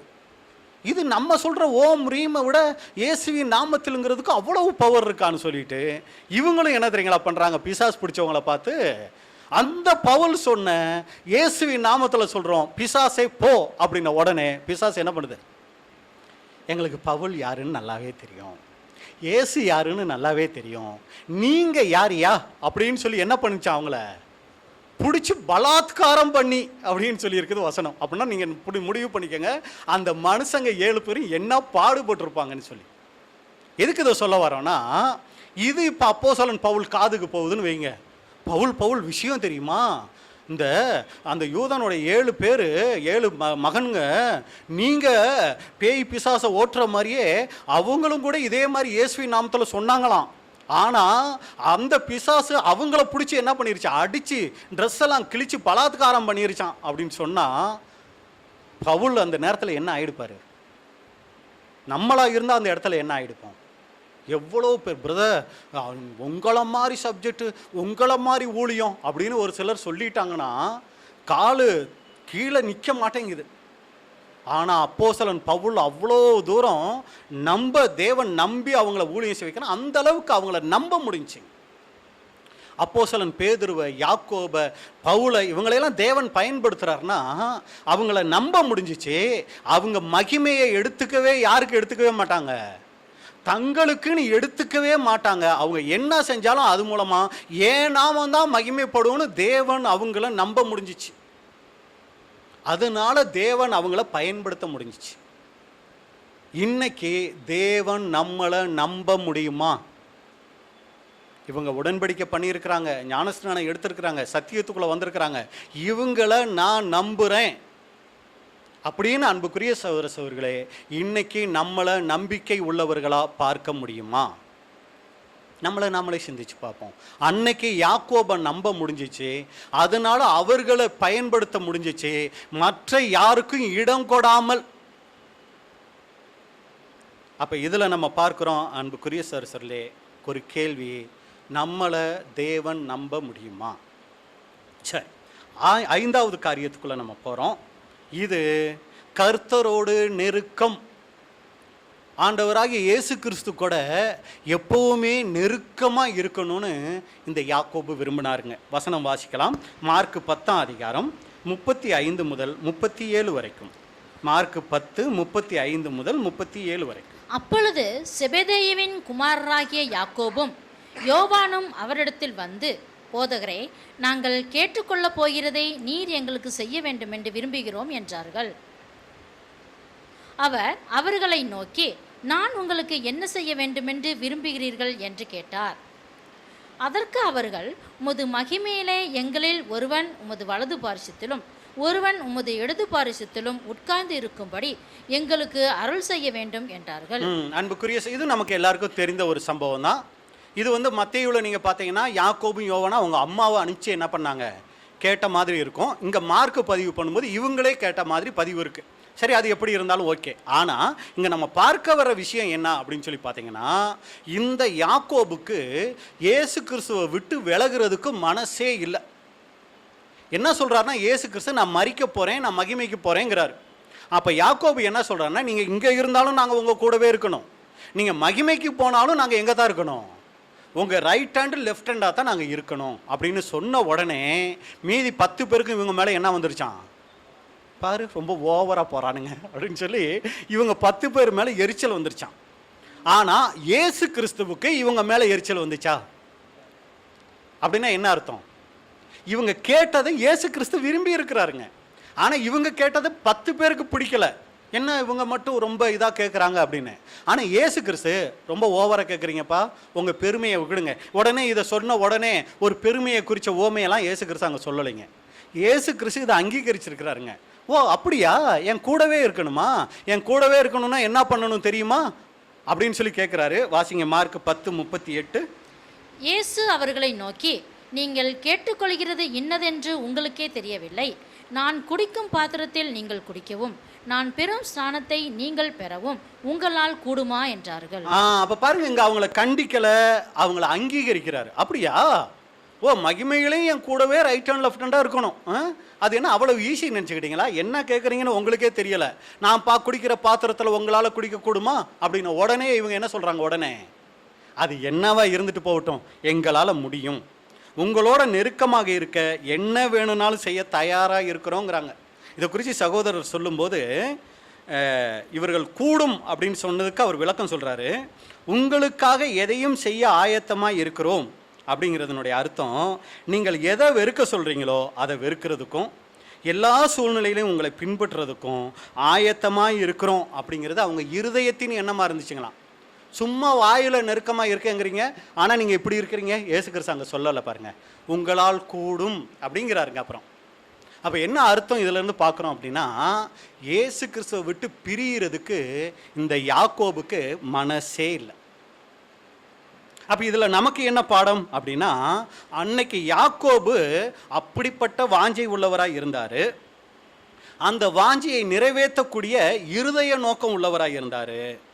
இன்னைக்கு நம்மள எத்தனை பேருக்கு அது போல வாஞ்சை இருக்கு? எனக்கு பிதாவாகிய தேவனை விட்டு விலகிறதுக்கு, ஆண்டவராகிய இயேசு கிறிஸ்துவை விட்டு விலகிறதுக்கு விருப்பமே இல்லை. எப்பவுமே அவங்க என் கூடவே இருக்கணும் அப்படிங்கிற ஒரு ஆசை நம்மள எத்தனை பேருக்கு இருக்குங்க? சும்மா பொதுவாக கேட்டால் எல்லாருக்கும் தான் இருக்குது, இல்லைன்னா நாங்கள் எதுக்கு இங்கே வரோம் அப்படின்றோம். ஆனால் அவங்க கூடவே இருக்கிறதுக்கு நம்ம என்ன பண்ணுறோம்? வேணா ஒரு வசனம் நம்ம வாசிக்கலாம். யோவான் 8ஆம் அதிகாரம், யோவான் 8ஆம் அதிகாரம் 29வது வசனம் பாருங்க. யோவான் 8:29.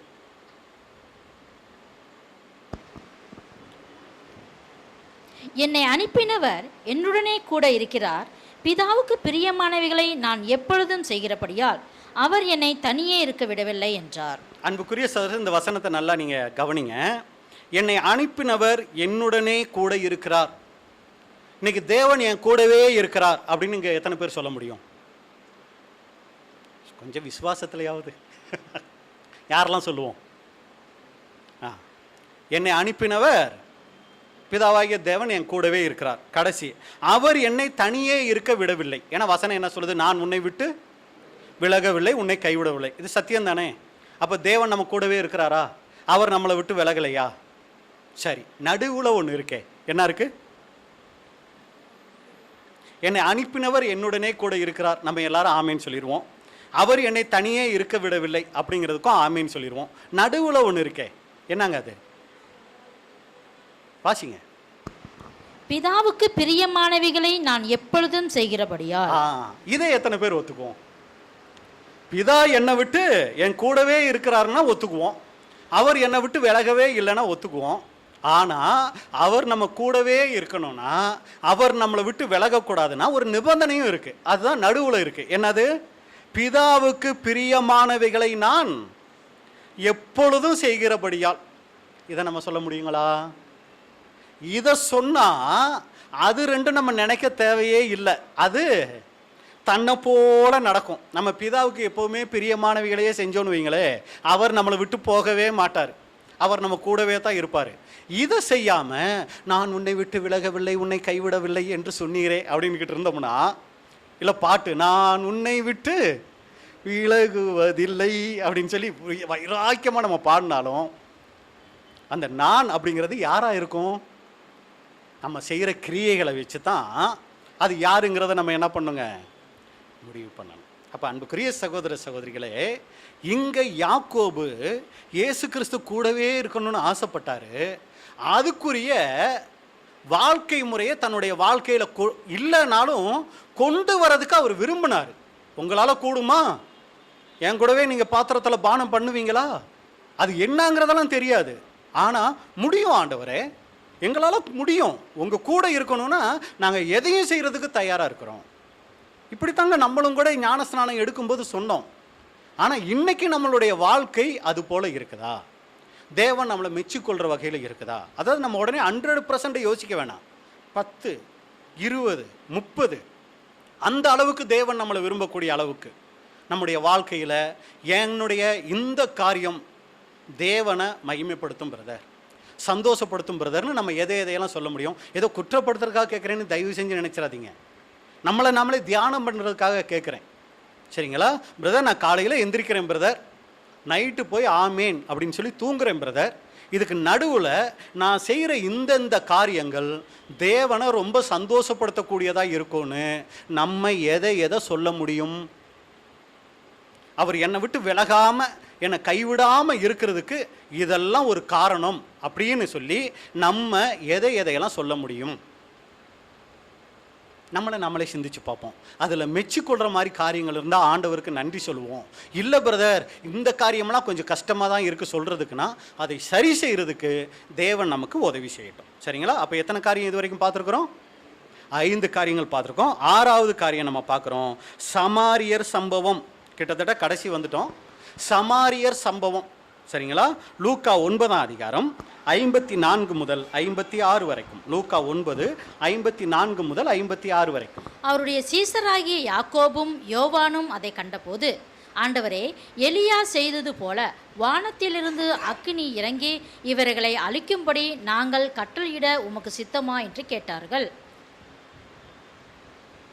அவர் திரும்பி பார்த்து, நீங்கள் இன்ன ஆவி உள்ளவர்கள் என்பதை அறியீர்கள் என்று அதட்டி, மனுஷகுமாரன் மனுஷருடைய ஜீவனை அழிக்கிறதற்கு அல்ல, ரட்சிக்கிறதற்கே வந்தார் என்றார். அதன் பின்பு அவர்கள் வேறொரு கிராமத்துக்கு போனார்கள். அன்புக்குரிய சகோதரர்கள், இது யாக்கோபு கிட்ட நம்ம பார்க்கிற 6வது ஒரு சம்பவம். அதாவது இஸ்ரேல் ஜனங்கள் அந்த தேசத்தை நீங்கள் பைபிள் அந்த கடைசி பக்கத்தில் நீங்கள் பார்த்தீங்கன்னா இஸ்ரேல் தேசம் இருக்கும். அதை 3 பகுதியாக பிரிச்சிருப்பாங்க. கீழே யூதேயா, நடுவில் சமாரியா, மேலே கலிலேயா. இப்போ கலிலேயாவிலையும் யூதர்கள் தான் இருந்தாங்க, யூதேயாவிலையும் யூதர்கள் தான் இருந்தாங்க. ஆனால் அந்த சமாரியா இருக்குது பார்த்தீங்களா நடுவில், அதில் நீங்கள் பார்த்தீங்கன்னா கலப்பின மக்கள் இருந்தாங்க. யூதர்கள் புறஜாதிகள் கலந்த ஒரு கலவையாக தான் இருந்தாங்க அந்த சமாரியர். அதனால இந்த யூதர்களுக்கு சமாரியரை பார்த்தா பிடிக்காது. அவங்க ஊருக்குள்ளே போகிறதையே பாவமாக நினைப்பாங்க, ஒரு தீட்டாக நினைப்பாங்க. அதனால அந்த ஊர் வழியாக தான் இவங்க கலிலேயாவில் இருந்து சமாரியாவை கடந்து தான் யூதேயாவுக்கு வரணும். ஆனால் அப்படி வந்தால் அதை தீட்டாக நினச்சிக்கிட்டு என்ன தெரியுங்களா பண்ணுவாங்க, சைடில் நீங்கள் பார்த்தீங்கன்னா யோர்தான் நதி இருக்கும், அதில் அந்த வழியில் தான் இவங்க என்ன பண்ணுவாங்கன்னா கலிலேயாவில் இருந்து அப்படியே அந்த யோர்தான் வழியில் வந்து யூதேயாவுக்கு வந்துட்டு அப்படி தான் போவாங்க. சமாரியாவுக்குள்ளே போகவே மாட்டாங்க, ஏன்னா தீட்டாக நினைப்பாங்க. இப்போ இயேசு கிறிஸ்து சீசர்களோட அந்த வழியில் போகிறாரு. அப்போ இந்த சமாரியார் எவ்வளவு பாக்கியம் செஞ்சவங்க. ஆனால் அப்படி போகும்போது இந்த சமாரியர் என்ன தெரியுங்களா பண்ணுறாங்க, வர வேணாங்கிறாங்க. உடனே சீசர்களுக்கு பயங்கரமான கோபம் வந்துருச்சு. நாங்கள் வர்றதே பெருசு, வர்ற வழியில் எங்களை வேண்டான்னு வேற சொல்கிறீங்களா அப்படின்ட்டு இந்த யாக்கோபுக்கும் யோவானுக்கும் ரொம்ப கோபம் வந்துருச்சு. உடனே இயேசு கிறிஸ்து சொல்கிறாங்க, அன்னைக்கு எலியா வானத்திலேருந்து அக்னியை அனுப்பிச்சு எரிச்சாருல, அது மாதிரி இவங்க இந்த சமாரியா பட்டணத்தை அழிச்சிடலாமா ஆண்டவரே அப்படின்னு கேட்ட உடனே இயேசு கிறிஸ்து, அப்பா என்ன பாசம் வச்சிருக்கீங்க, சூப்பர் அப்படின்னாரா. என்ன சொன்னாருங்க, என்ன ஆவி, இது என்ன ஆவி அப்படின்னு சொல்லி என்ன பண்ணுறாருன்னா அவங்கள அதட்டினார் அப்படின்னு பார்க்குறோம்.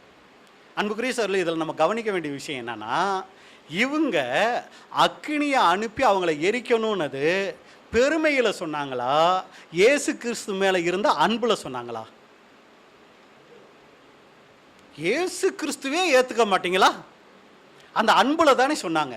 இப்போ நம்ம இருக்கிறோம், இப்போ நம்ம இருக்கும்போது இப்போ வயசில் மூத்த பிரதர் இருக்கிறாரு, இப்போ புதுசாக ஒரு சகோதரன் ஒருத்தர் வந்திருக்கிறாரு.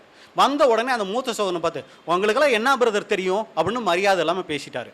நம்ம நடுவில் இருக்கிறோம், என்ன சொல்லுவோம், பிரதர் என்ன பேச்சு பேசுகிறீங்க, அவர் யார், அவர் எவ்வளோ பெரிய மூத்த சகோதரன், சத்தியத்தில் எத்தனை வருஷமாக இருக்கிறாரு, என்ன பிரதர் பேச்சு பேசுகிறீங்க அப்படின்னு சொல்லி நம்ம என்ன பண்ணுவோம், அந்த இளைய சகோதரனை என்ன பண்ணுவோம், இப்போ பேசாமல் இருங்க பிரதர், என்ன பேச்சு பேசுகிறீங்க அப்படிங்கிறோம். அப்படி பேசும்போது அந்த மூத்த சகோதரன் நீங்கள் வாயை மூடுங்க பிரதர் அப்படின்னு சொல்லி நம்மள சொன்னார்னு வைங்க, நம்ம என்ன ஆகும், புரியுதுங்களா நான் சொன்ன சம்பவம்? மூத்த சகோதரர் ஒருத்தர் இருக்கிறாரு, இப்போ புதுசாக வந்த ஒரு சகோதரன் வந்து அந்த சகோதரனை திட்டுறாரு. இப்போ நம்ம நடுவில் இருக்கோம் ரெண்டு, நம்மளும் அதே அந்த மூத்த சகோதரர் வயசு ஒத்தவங்க, அந்த அனுபவத்தில் இருக்கிறவங்க. அவரை திட்டின உடனே நம்ம என்ன தான் பண்ணுவோம், அவரை இப்படியெல்லாம் பேசாதீங்க, மூத்த சகோதரர்கிட்ட மரியாதையாக நடந்துக்குங்க, அவர் வயசு என்ன, சத்திய அனுபவம் என்ன, இப்படி பேசுகிறீங்கன்னு சொல்லுவோம். உடனே அவர் மூத்த சகோதரர் என்ன சொன்னோம், பரவாயில்ல பிரதர் நீங்களாவது நமக்கு ஒரு ஹெல்ப் பண்ணீங்களே அப்படின்னு சொல்லி நம்ம அவரை பாராட்டுவோமா, நீங்கள் வாயை மூடுங்க பிரதர் அப்படின்னு சொல்லி சொல்லுவோமா? இங்கே பார்த்தீங்கன்னா இவங்க இயேசு கிறிஸ்து மேலே உள்ள அன்பில் தானே இதை சொல்கிறாங்க. இயேசு கிறிஸ்துவே உள்ளே வர வேணாங்கிறீங்க அப்படின்னு சொல்லி இவங்களை அழிக்கணும் அப்படின்னு நினைக்கும் போது, இப்போ இயேசு கிறிஸ்து இவங்களை திட்டுனா இயேசு கிறிஸ்து மேலே இவங்களுக்கு கோபம் வரணுமா, அன்பு வருமா? கோபம் தானே வரணும். உங்களுக்காக தானே இயேசு கிறிஸ்துவை நாங்கள் சப்போர்ட் பண்ணி பேசுகிறோம், எங்களை வேண்டான்னு சொன்னதுக்காக நாங்கள் திட்டுறோம், உங்களை ஏற்றுக்க மாட்டேங்கிறாங்கன்னு நாங்கள் திட்டுறோம். ஆனால் நீங்கள் யாரை திட்டுறீங்க, பதிலுக்கு எங்களை திட்டுறீங்க. இந்த நேரத்தில் ஒருத்தர் உங்களுக்கு நல்ல ஞாபகத்துக்கு வரணும், யாரை தெரியுங்களா, யூதாஸ். இப்போ யூதாஸு மரியாள் வந்து அவங்க காசு கொடுத்து வாங்கினதை உடச்சி அவங்க பண்ணிக்கிட்டு இருக்கிறாங்க. இப்போ இவர் இதையெல்லாம் எதுக்கு இப்படி வேஸ்ட் பண்ணுறமா அப்படின்னு சொன்ன உடனே நீ பேசாமல் இரு அப்படின்றாரு யூதாஸை. இது யூதாஸுக்கு என்னவாயிடுச்சு, கௌரவ பிரச்சனையாகி இரு நான் போய் காட்டி கொடுக்குறேன் அப்படின்னு சொல்லி தான் போயிட்டார். அதை அவரால் தாங்க முடியலை. ஆனால் இங்கே இவங்க இயேசு கிறிஸ்துக்கு சப்போர்ட் பண்ணி பேசுகிறாங்க. ஆனால் இயேசு கிறிஸ்து இப்படியெல்லாம் பேசக்கூடாது பிரதர், என்ன பேச்சு பேசுகிறீங்க, இது என்ன ஆவி, இப்படியெல்லாம் பேசாதீங்க அப்படின்னு சொன்ன உடனே இவங்க உடனே என்ன தெரியுங்களா ஆனாங்க, ஐயோ தப்பாக பேசிட்டோமா, இயேசு கிறிஸ்து சங்கடப்படுற மாதிரி பேசிட்டோமா, தப்பு தான், சாரி ஜீசஸ், சாரி, இனி நாங்கள் அப்படி பேசலை, மனம் திரும்பிட்டாங்க. உங்களுக்கு போய் சப்போர்ட் பண்ணோம் பாரு, பாப்பா நம்ம யோர்தான் வழியில் போய் நம்ம கலிலேயா போயிடலாம், இனி இவரை கூட என்ன பண்ணக்கூடாது, சேரக்கூடாதுன்னு சொல்லிட்டு இவங்க ரெண்டு பேரும் என்ன ஆயிடலைங்க, கோவப்பட்டு போயிடலைங்க. இவருக்கெல்லாம் போய் சப்போர்ட் பண்ண வந்தோமே, நீங்கள் அடித்து துரத்துனாலும் சரி, என்ன இயேசு கிறிஸ்துவ பண்ணாலும் சரி, நாங்கள் இனி கண்டுக்க மாட்டோம், நாங்கள் போகிறோம் அப்படின்ட்டு இவங்க போயிடலைங்க. அப்போ இயேசு கிறிஸ்துங்க ஏதோ ஒன்று நம்மளை கண்டிக்கிறாருன்னா நம்ம மேலே ஏதோ தப்பு இருக்கு, திருத்திக்கிட்டாங்க. அப்போ இதில் நமக்கு என்ன தெரியுங்களா பாடம், நம்மளையும் கூட இந்த ஆவிக்குரிய வாழ்க்கையில் இது போல தேவன் அநேக நேரங்களில் கண்டிப்பார், நம்மளுடைய தவறுகளை சுட்டி காமிப்பார், கண்டித்து உணர்த்துவார். அப்போ நமக்கு என்ன வரணும், தேவனே நேராக சொன்னால் ஏற்றுக்குவோம். ஆனால் சபையில் இருக்கிற யாராவது பிரதர் அதை பேசுனாங்கன்னு வைங்க, எங்களால் என்ன பண்ண முடியாது, ஏற்றுக்க முடியாது. தேவனே நேராக சொல்கிற அளவுக்கு நம்ம இருக்கோமா, இல்லை அப்படியே சொல்லி கேட்டிருந்தா அவர் எதுக்கு சகோதரர்கள் மூலமாக பேசுகிறாரு? புரியுதுங்களா நான் சொல்ல வர்றது? ஃபஸ்ட்டு நம்ம ஒரு தப்பு செஞ்சோம்னா தேவன் என்ன பண்ணுவார், அவர் நேராக நம்மக்கிட்ட பேசுவாருங்க. பாருப்பா, இப்படியெல்லாம் பேசாத, இப்படியெல்லாம் நடக்காத, எனக்கு கஷ்டமாக இருக்குன்னு சொல்லுவார். நீங்கள் சும்மா இருங்க அப்படின்னு சொல்லிட்டு அடுத்த ஸ்டெப்புக்கு போகும்போது பைபிள் மூலமாகவோ தியான புஸ்தகங்கள் மூலமாகவோ பேச ட்ரை பண்ணுவார். அப்பையும் அடக்குறோன்னு வைங்களே, அப்புறம் தான் கோத்தகிரியில் இருந்தோ கோயம்புத்தூரில் இருந்தோ இல்லை திருப்பூர்லேயே இருந்தோ யாரையாவது ஒருத்தரை வச்சு என்ன பண்ணுவார், திருந்து பாண்பார். கோத்தகிரியிலேருந்து வந்து சொன்னால் அது கோத்தகிரியில் இருந்தால் நாங்கள் கேட்க மாட்டோம். இங்கே இருக்கிற திருப்பூரில் இருக்கிறதுனால கோத்தகிரிலேருந்து வந்து சொன்னால் நாங்கள் கேட்டுக்குவோம். கோயம்புத்தூர்லேருந்து வந்து சொன்னாலும் கேட்டுக்குவோம். யார் சொன்னால் கேட்க மாட்டோம். திருப்பூரில் இருக்கிறவர் சொன்னால் நாங்கள் கேட்க மாட்டோம். ஏன்? அவர் வேணும்னே எங்களை என்ன பண்ணுறாரு, சொல்கிறாரு. அப்படி நம்ம எடுத்துக்குவோம். நீங்கள் எடுத்துக்குவீங்களோ இல்லையோ, நான் அப்படி எடுத்துக்கிறதுக்கு வாய்ப்பு இருக்குது. எதுக்கு இதை சொல்ல வரேன்னா, அன்புக்குரிய சகோதர சகோதரிகளே, நாம் ஆவிக்குரிய வாழ்க்கைக்கு உடன்படிக்கை பண்ணி வந்துட்டோம். ஆனால் நம்ம போக வேண்டிய இடம் எது தெரியுங்களா? கிறிஸ்துவின் சாயல். அதை 100ன்னு வச்சுக்குவோம். நம்ம அங்கே தானே போகணும், ஏசு கிறிஸ்துவா மாதிரி தானே போகணும். அதை 100ன்னு வச்சுக்குவோம். இப்போ நம்ம உடன்படிக்கை பண்ண வந்திருக்கும் போது இப்போ நமக்கு ஒரு மார்க்கு கொடுத்தா எத்தனை மார்க்கு கொடுத்தா கரெக்டாக இருக்கும்? சுமார் ஃபெயிலா? சரி பரவாயில்ல, கொஞ்சம் தேறிக்கிட்டோன்னு வச்சுக்குவோம். சரிங்களா? அதிகபட்சமாக கொடுத்தா எவ்வளோ கொடுக்கலாம்? ஒரு 10 வச்சுக்குவோம். நம்ம உடன்படிக்கை பண்ணி ஞானஸ்நானம் எடுத்து சத்தியத்துக்குள்ளே வர்றோம். இயேசு கிறிஸ்துவின் சாயலாக மாறுறதுக்கு இன்னும் எவ்வளவு இருக்குங்க மீதி? 10 வந்திருக்கோம். 10 வந்திருக்கிறோம். ஏதோ கொஞ்சம் தாழ்மையில் கொஞ்சம் சத்தியமெல்லாம் கேட்டு இனி ஆண்டவரோட சித்தத்தை செய்யணும்னு வந்துட்டோம். இப்போ ஆண்டவர் நமக்கு 100க்கு 10 மார்க்கு கொடுத்து நம்மளை உள்ளே கூட்டிகிட்டு வந்து வச்சுட்டார். இப்போ நம்ம போக வேண்டிய மார்க் இன்னும் எவ்வளவு மீதி இருக்குது? 90 இருக்குது. இந்த 90ஐயும் அவர் நமக்குள்ளே கொண்டு வர்றதுக்கு என்ன வழி? எப்படி அந்த 90 நமக்குள்ளே கொண்டு வர்றதுக்கு அவர் என்ன பண்ணணும்? என்னதான் வழி இருக்குது? அதான் பிதாவுக்கு நம்ம பிரியமாக மாறுறதுக்கு அவர் என்ன பண்ணுவார், நமக்கு என்ன உதவி செய்வார்? புரியுதுங்களா நான் சொல்ல வர விஷயம்? ஏன்னா நான் புரிஞ்சு பேசுகிறேன், கேட்குற நீங்கள் புரிஞ்சுக்கணும் இல்லைங்களா? இப்போ நம்ம 10% குறை, அதாவது 90% குறை இருக்குது, 10%ஓட சபைக்கு வந்துட்டோம். ஆனால் இந்த சபைக்கு வந்ததோட நோக்கமே எதுக்கு? நம்மளை அந்த மீதி இருக்கிற 90 மாற்றி 100 ஆக்கி நம்மளை கொண்டு போய் மகிமையில் சபை வாய்ப்புகளை சேர்க்கணுங்கிறதுக்காக தான் தேவன் நமக்கு சபைக்குள்ளே கொண்டு வந்திருக்கிறார். இப்போ கொண்டு வந்த உடனேயே மீதி இருக்கிற அந்த 90ஐயும் தேவன் நமக்குள்ளே கொண்டு வரதுக்கு அவர் என்ன ஹெல்ப் பண்ணால் சரியாக இருக்கும்? அந்த 90 என்னங்கிறத முதலாவது என்ன பண்ணணும், நமக்கு சொல்லணும். பாருப்பா, 11 இது, 12 இது, 13 இது, அப்புறம் 50, 90, 91, 99, இப்படி ஒவ்வொன்றையும் அவர் என்ன பண்ணணும், நமக்கு சொல்லி சொல்லி அப்படியே அதை சரி பண்ணாதான் நம்ம 100 அடைய முடியும். இதான் ஆண்டவர் நமக்கு செய்கிற உதவி இல்லைங்களா? அப்படிதான் நம்மளை மாற்றணும். அதுக்கு தேவன் யாரை கொண்டு தான் இதை செய்வார்? சகோதரர்கள் மூலமா, சத்தியம் மூலமா தான் நம்மளை மாற்றி ஆகணும். வேற வழியே இல்லை. நம்மளே சரியாகிக்கிற மாதிரி இருந்து நம்ம சரியாக இருந்தால் உடன்படிக்கை பண்ணின உடனே நம்ம என்ன ஆகிடுப்போம்? இந்த யாக்கோபு முதல் ரத்த சாட்சி மாதிரி உடன்படிக்கை பண்ணின ஸ்பாட்லேயே அந்த சிஸ்டர் இறந்துட்டாங்க, அந்த பிரதர் இறந்துட்டாங்க. ஏன்னா பெர்ஃபெக்டாக ஆகி அவங்க என்ன ஆகிடுக்கிறாங்க, உடன்படிக்கை செஞ்சு இறந்துருக்குறாங்க. ஆனால் 10 வருஷம் ஆனாலும் 20 வருஷம் ஆனாலும் நம்ம என்ன ஆகிட்டு தான் இருக்கிறோம். ஏன் வந்துக்கிட்டே இருக்கிறோம்? இன்னும் நம்ம சரியாகலை. சரியாகிறதுக்காக தான் தேவன் நம்மளை இங்கே கூட்டிகிட்டு வந்திருக்கிறார். அப்போ தேவன் நமக்கு செய்கிற உதவி என்ன தெரியுங்களா? குற்றச்சாட்டுகள் ஒரு சமயம் அவர் நமக்கு செய்யக்கூடிய உதவியாக இருக்குங்க. அன்புக்குரிய சகோதர சகோதரிகளே, அதை குற்றச்சாட்டாக நம்ம பார்த்தோம்னா கோபம் வரும். அதை நம்ம தேவன் நம்மளை சரி பண்ணுறதுக்காக கொடுக்குற ஆலோசனைகள்னு பார்த்தோன்னு வைங்களே, நான் சரியாக இல்லாததுனால தானே தேவன் இந்த சகோதரர் மூலமாக இதை எனக்கு உணர்த்துறாரு. நான் சரியாக இல்லாததுனால தானே இந்த சகோதரி இதை சொல்கிறாங்க. நான் சரியாக இருந்திருந்தேன்னா எனக்கு அந்த குற்ற உணர்வு வராது இல்லையா? அப்படின்னு சொல்லி நம்ம என்ன ஆகணும் அப்படின்னு சொல்லி பார்த்தீங்கன்னா, அந்த சரியாக வேண்டிய விஷயங்களை நாம் சரி பண்ணிக்கணுங்க. இங்கே ஆண்டவராகிய இயேசு கிறிஸ்து அவங்கள கடிந்து கொள்ளும்போது அவங்க அதை என்ன பண்ணினாங்க அப்படின்னா ஆசீர்வாதமாக பார்த்தாங்க. அப்போ சகோதரர்கள் இதை குறித்து சொல்லும்போது, நாம் தவறுகிறோம், நாம் தவறுவதை குறித்து வெட்கப்பட தேவையில்லை. தவறுவது இயல்பு. ஆனால் தவறு என்று உணர்த்தப்படும் போது அதை தவறு என்று ஏற்றுக்கொள்கிறோமா? உணரக்கூடிய, நம் பாதையை சரி செய்து கொள்ளக்கூடிய மனது நமக்கு இருக்கிறதா?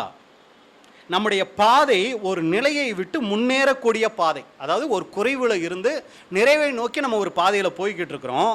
இதில் விட வேண்டியது, பெற வேண்டியது நிறைய இருக்கிறது. இங்கு நம்மை சரி செய்து கொள்ள வேண்டியது நிறைய இருக்கிறது. இதுக்கு சுட்டி காட்டப்படுதல் மிகவும் அவசியம். இது தேவன் நமக்கு செய்கின்ற உதவி. நாம் செய்தது சரி தவறு என்று சுட்டி காட்டப்படும் போது நம்முடைய மனநிலை என்ன?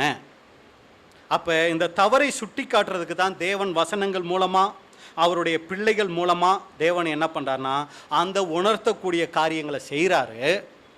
ஆனால் நிறைய நேரங்களில் நம்ம என்ன தெரியுங்களா பண்ணுறதில்ல, அந்த உணர்த்தக்கூடிய காரியங்களை விரும்புகிறது இல்லை.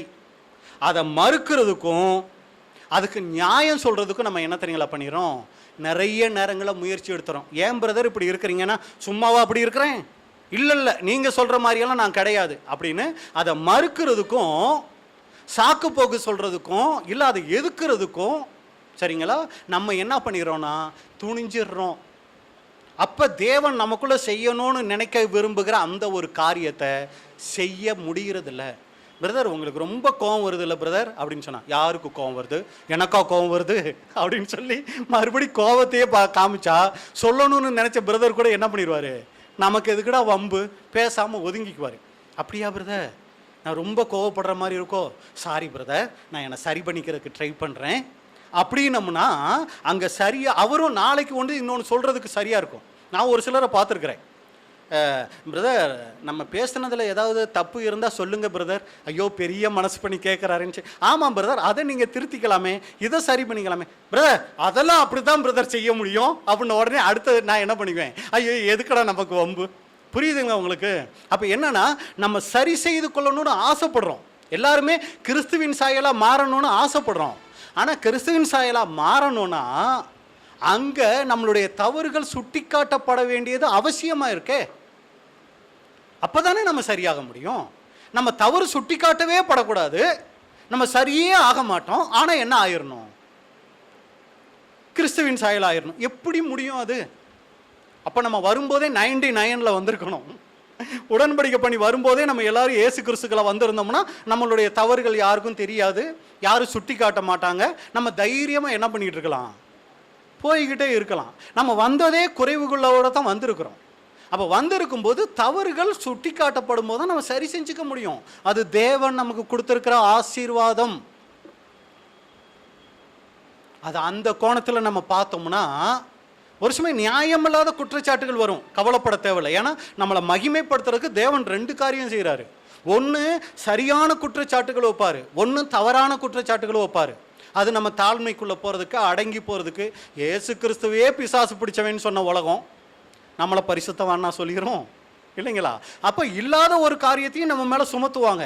அது நமக்கு புரியணும். இல்லை அவங்க சொல்கிறபடி நான் இல்லை, அதனால ஆண்டவருக்கு ஸ்தோத்திரம். அதே நேரத்தில் அவங்க சொல்கிறபடி நம்ம கிட்ட இருக்குதா, சரி பண்ணிக்குவோமே, மாற்றிக்குவோமே. அது யாருக்கு செய்கிற உதவி?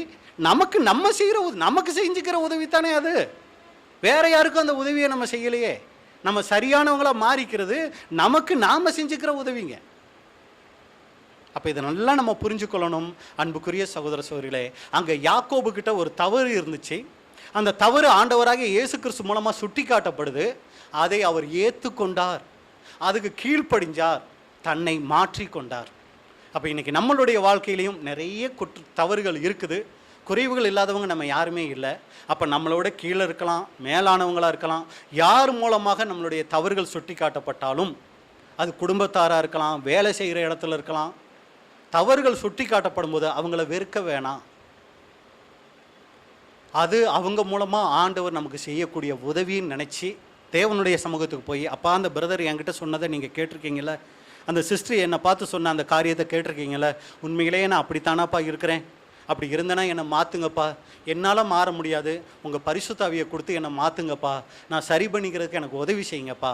இப்படி நம்ம ஜெபிக்கும்போது கண்டிப்பாக தேவன் என்ன பண்ணுவார்னா அதில் நம்மளை வெற்றி உள்ளவர்களாக நம்மளை மாற்றுவார். இதுதான் யாக்கோபுக்கிட்ட நம்ம பார்க்குற எத்தனாவது காரியம்? 6வது காரியம். கடைசியாக நம்ம பார்க்குறோம் இந்த யாக்கோபினுடைய முடிவு. இந்த யாக்கோபு எப்படி மரித்தார் அப்படின்னு சொல்லி நம்ம ஏற்கனவே பார்த்தோம். அந்த வசனத்தை மறுபடி கூட நம்ம வாசிடலாம். அப்போஸ்தலர் 12ஆம் அதிகாரம் 1 மற்றும் 2. அக்காலத்திலே ஏரோது ராஜா சபையிலே சிலரை துன்பப்படுத்த தொடங்கி யோவானுடைய சகோதரனாகிய யாக்கோபை பட்டயத்தினாலே கொலை செய்தான். இதுதான் யாக்கோபினுடைய முடிவு. ஒரு இரத்த சாட்சியாய் ஏரோதால் என்ன பண்ணுறாருனா இந்த யாக்கோபு கொலை செய்யப்பட்டு அங்கே மரிக்கிறார் அப்படின்னு கூட நம்ம பார்க்குறோம். அப்போ அன்புக்குரிய சகோதர சகோதரிகளே, இந்த யாக்கோபினுடைய அப்பா பேர் என்னங்க? அதை ஃபஸ்ட்டு நீங்கள் சொல்லும் போதே நாங்கள் மறந்துட்டோமே அப்படிங்கிறீங்களா? ஞாபகம் வச்சுருக்கீங்க, பரவாயில்ல. செபதேயு. இவருக்கு இன்னொரு பிரதர் கூட இருந்தார். அவர் பேர் என்னங்க? யோவான். அப்போ பாருங்க, நம்ம ஏற்கனவே சொன்னது சரியாக இருந்தா முதல் இரத்த சாட்சி யாரு? இந்த யாக்கோபு. யார் இவர்? செபதேயுவினுடைய மூத்த மகன். கடைசி இரத்த சாட்சி யாரு? யோவான். அவர் செபதேவியோட 2 பசங்க பேர் தான் இங்கே பதிவாயிருக்கு. கடைசி பாருங்க, இந்த செபதேயுவுக்கு ராஜ்யத்தில் எவ்வளோ பெரிய ஒரு மகிமை இருக்கும். 2 பிள்ளைங்களை பெற்றாருங்க. ஒரு பிள்ளை ஃபஸ்ட்டு ரத்த சாட்சி, இன்னொரு பிள்ளை கடைசி, அதை கடைசியாக இருந்தால் அவரும் ஒரு ரத்த சாட்சி. இந்த உலகத்தில் நம்ம பார்க்குறோம், 2 பிள்ளைகளை பெற்றாங்க, 2 பிள்ளைகளையும் மிலிட்ரிக்கு அனுப்புனாங்க, 2 பிள்ளைங்களும் இராணுவத்தில் இணைஞ்சி தேசத்துக்காக உயர விட்டாங்க. அப்படிங்கிறது அந்த குடும்பத்துக்கு எப்படி இருக்குது? மிகப்பெரிய ஒரு மகிமையாக புகழ்ச்சியாக இருக்குது. ஆனால் இது சாதாரண உலக காரியங்கள். ஆனால் தேவனுக்காக வந்தாங்கங்க, சத்தியத்துக்காக நின்னாங்கங்க. முதல் பிள்ளையும் ரத்த சாட்சியாக மரிச்சாருங்க, கடைசி பிள்ளையும் ரத்த சாட்சியாக மரிச்சாருங்க. இந்த செபதேயுவினுடைய குடும்பம் இருக்கே அப்படிங்கிறது ராஜ்யத்தில் எவ்வளோ பெரிய ஒரு மகிமை நிறைந்த ஒரு குடும்பமாக அந்த குடும்பம் இருக்கும். இதான் அன்புக்குரிய சகோதர சகோதரிகளே, இங்கே நம்ம பார்த்துட்டோம், எந்த விதமான ஒரு பின்மாற்றமும் இல்லாமல் தன்னுடைய ஓட்டத்தை நல்ல முறையில் என்ன பண்ணுறாருனா இங்கே இந்த யாக்கோபு ஓடி முடிக்கிறார் அப்படின்னு கூட நம்ம பார்க்குறோம். அப்போ இன்றைக்கி நம்ம பார்த்துட்ட காரியங்கள், முதல் காரியம், இவரை அழைக்கப்பட்ட பொழுது இவர் சாக்கு போக்கு சொல்லலை, இவர் உடனே என்ன பண்ணார்னா ஒப்பு கொடுத்தார். அடுத்து அதுக்கு முன்னாடி பார்த்தோம், பொறுப்புணர்வு உள்ளவராக அவர் இருந்தார். தேவனுடைய பிள்ளைகள் எல்லாரும் பொறுப்புணர்வு உள்ளவர்களாக இருக்கணும். பொறுப்பு இல்லாதவர்களை தேவன் கண்டுக்கிறதே கிடையாது. அவங்க ஒரு நிமிஷமே சத்தியத்துக்குள்ளே வந்திருக்கலாம், வாழலாம், ஆனால் தேவன் அவர்களை கண்டு கொள்கிறது இல்லை. அப்படிங்கிறது நம்மளை ஏதோ தவறாக கொண்டு போயிடுறதுக்கு இல்லை, நாம் பொறுப்புள்ளவர்களாக இருக்கணுங்கிறதுக்காக தான் அந்த காரியத்தை கூட சொல்கிறோம். அடுத்து உடன்படிக்கை செய்த பின்னாடி நம்முடைய வாழ்க்கையில் வந்துட்டு வளர்ச்சிகள் எப்படி வளர்ச்சி வரும்? எந்த அளவுக்கு நம்ம தீர்மானங்கள் எடுத்து அதை நிறைவேற்றணும்னு முயற்சி எடுக்கிறோமோ அந்த அளவுக்கு தான் நமக்குள்ள வளர்ச்சிகள் வரும். அவங்கள தான் தேவனும் பயன்படுத்த முடியும். அடுத்து தேவன் நமக்கு ஒரு புனைப்பெயர், நம்முடைய வாழ்க்கை, நம்மளுடைய ஊழியத்துக்கு தேவன் ஒரு புனைப்பெயர், ஒரு பட்டப்பெயர் வைக்கணும்னு ஆசைப்பட்டார்னா எந்த பெயர் வைத்தா பொருத்தமாக இருக்கும்? அடுத்து தேவன் நாம் செய்கிற அந்த ஊழியத்தில் நம்மளை நம்ப முடியுமா? இவங்க எனக்கு தான் மகிமையை சேர்ப்பாங்கன்னு நம்ப முடியுமா? இவங்களுக்கு பேர் போடுறதுக்காக தான் இவங்க இப்படி ஊழியம் செய்கிறாங்க அப்படின்னு சொல்லிடுவாரா? நம்மளே சிந்திச்சு பார்க்கணும். அடுத்து தேவனோட நெருக்கமாக இருக்கிறதுக்கு நாம் இன்னைக்கு செய்து கொண்டிருக்கிற காரியங்கள் என்ன அப்படிங்கிறத பார்க்கணும். அடுத்து தவறுகள் உணர்த்தப்படும் போது நம்மளை நாம் மாற்றிக்கணுமே ஒழிய தவறு உணர்த்துறவங்களை மாற்றிட்டு இல்லைங்களா, நம்ம தவறை புகழ்கிறவங்க கூட நம்ம என்ன பண்ணிடக்கூடாதுன்னா இணைஞ்சு போயிடக்கூடாது. அப்போ தவறுகள் உணர்த்தப்படும் போது நாம் திருத்தி கொள்ளக்கூடியவங்களா நாம் இருக்கணும். இதான் இந்த யாக்கோபுக்கிட்ட இருந்து நாம் கற்றுக்கொள்ளக்கூடிய சத்தியங்கள். இதை நாம் மனதில் வைத்து தேவனுக்கு பிரியமான வாழ்க்கை வாழ தேவன் தாமே நம்ம ஒவ்வொருவருக்கும் கிருபை செய்வாராக. பொறுமையோடு கேட்டவங்களை தேவன் ஆசீர்வதிப்பாராக.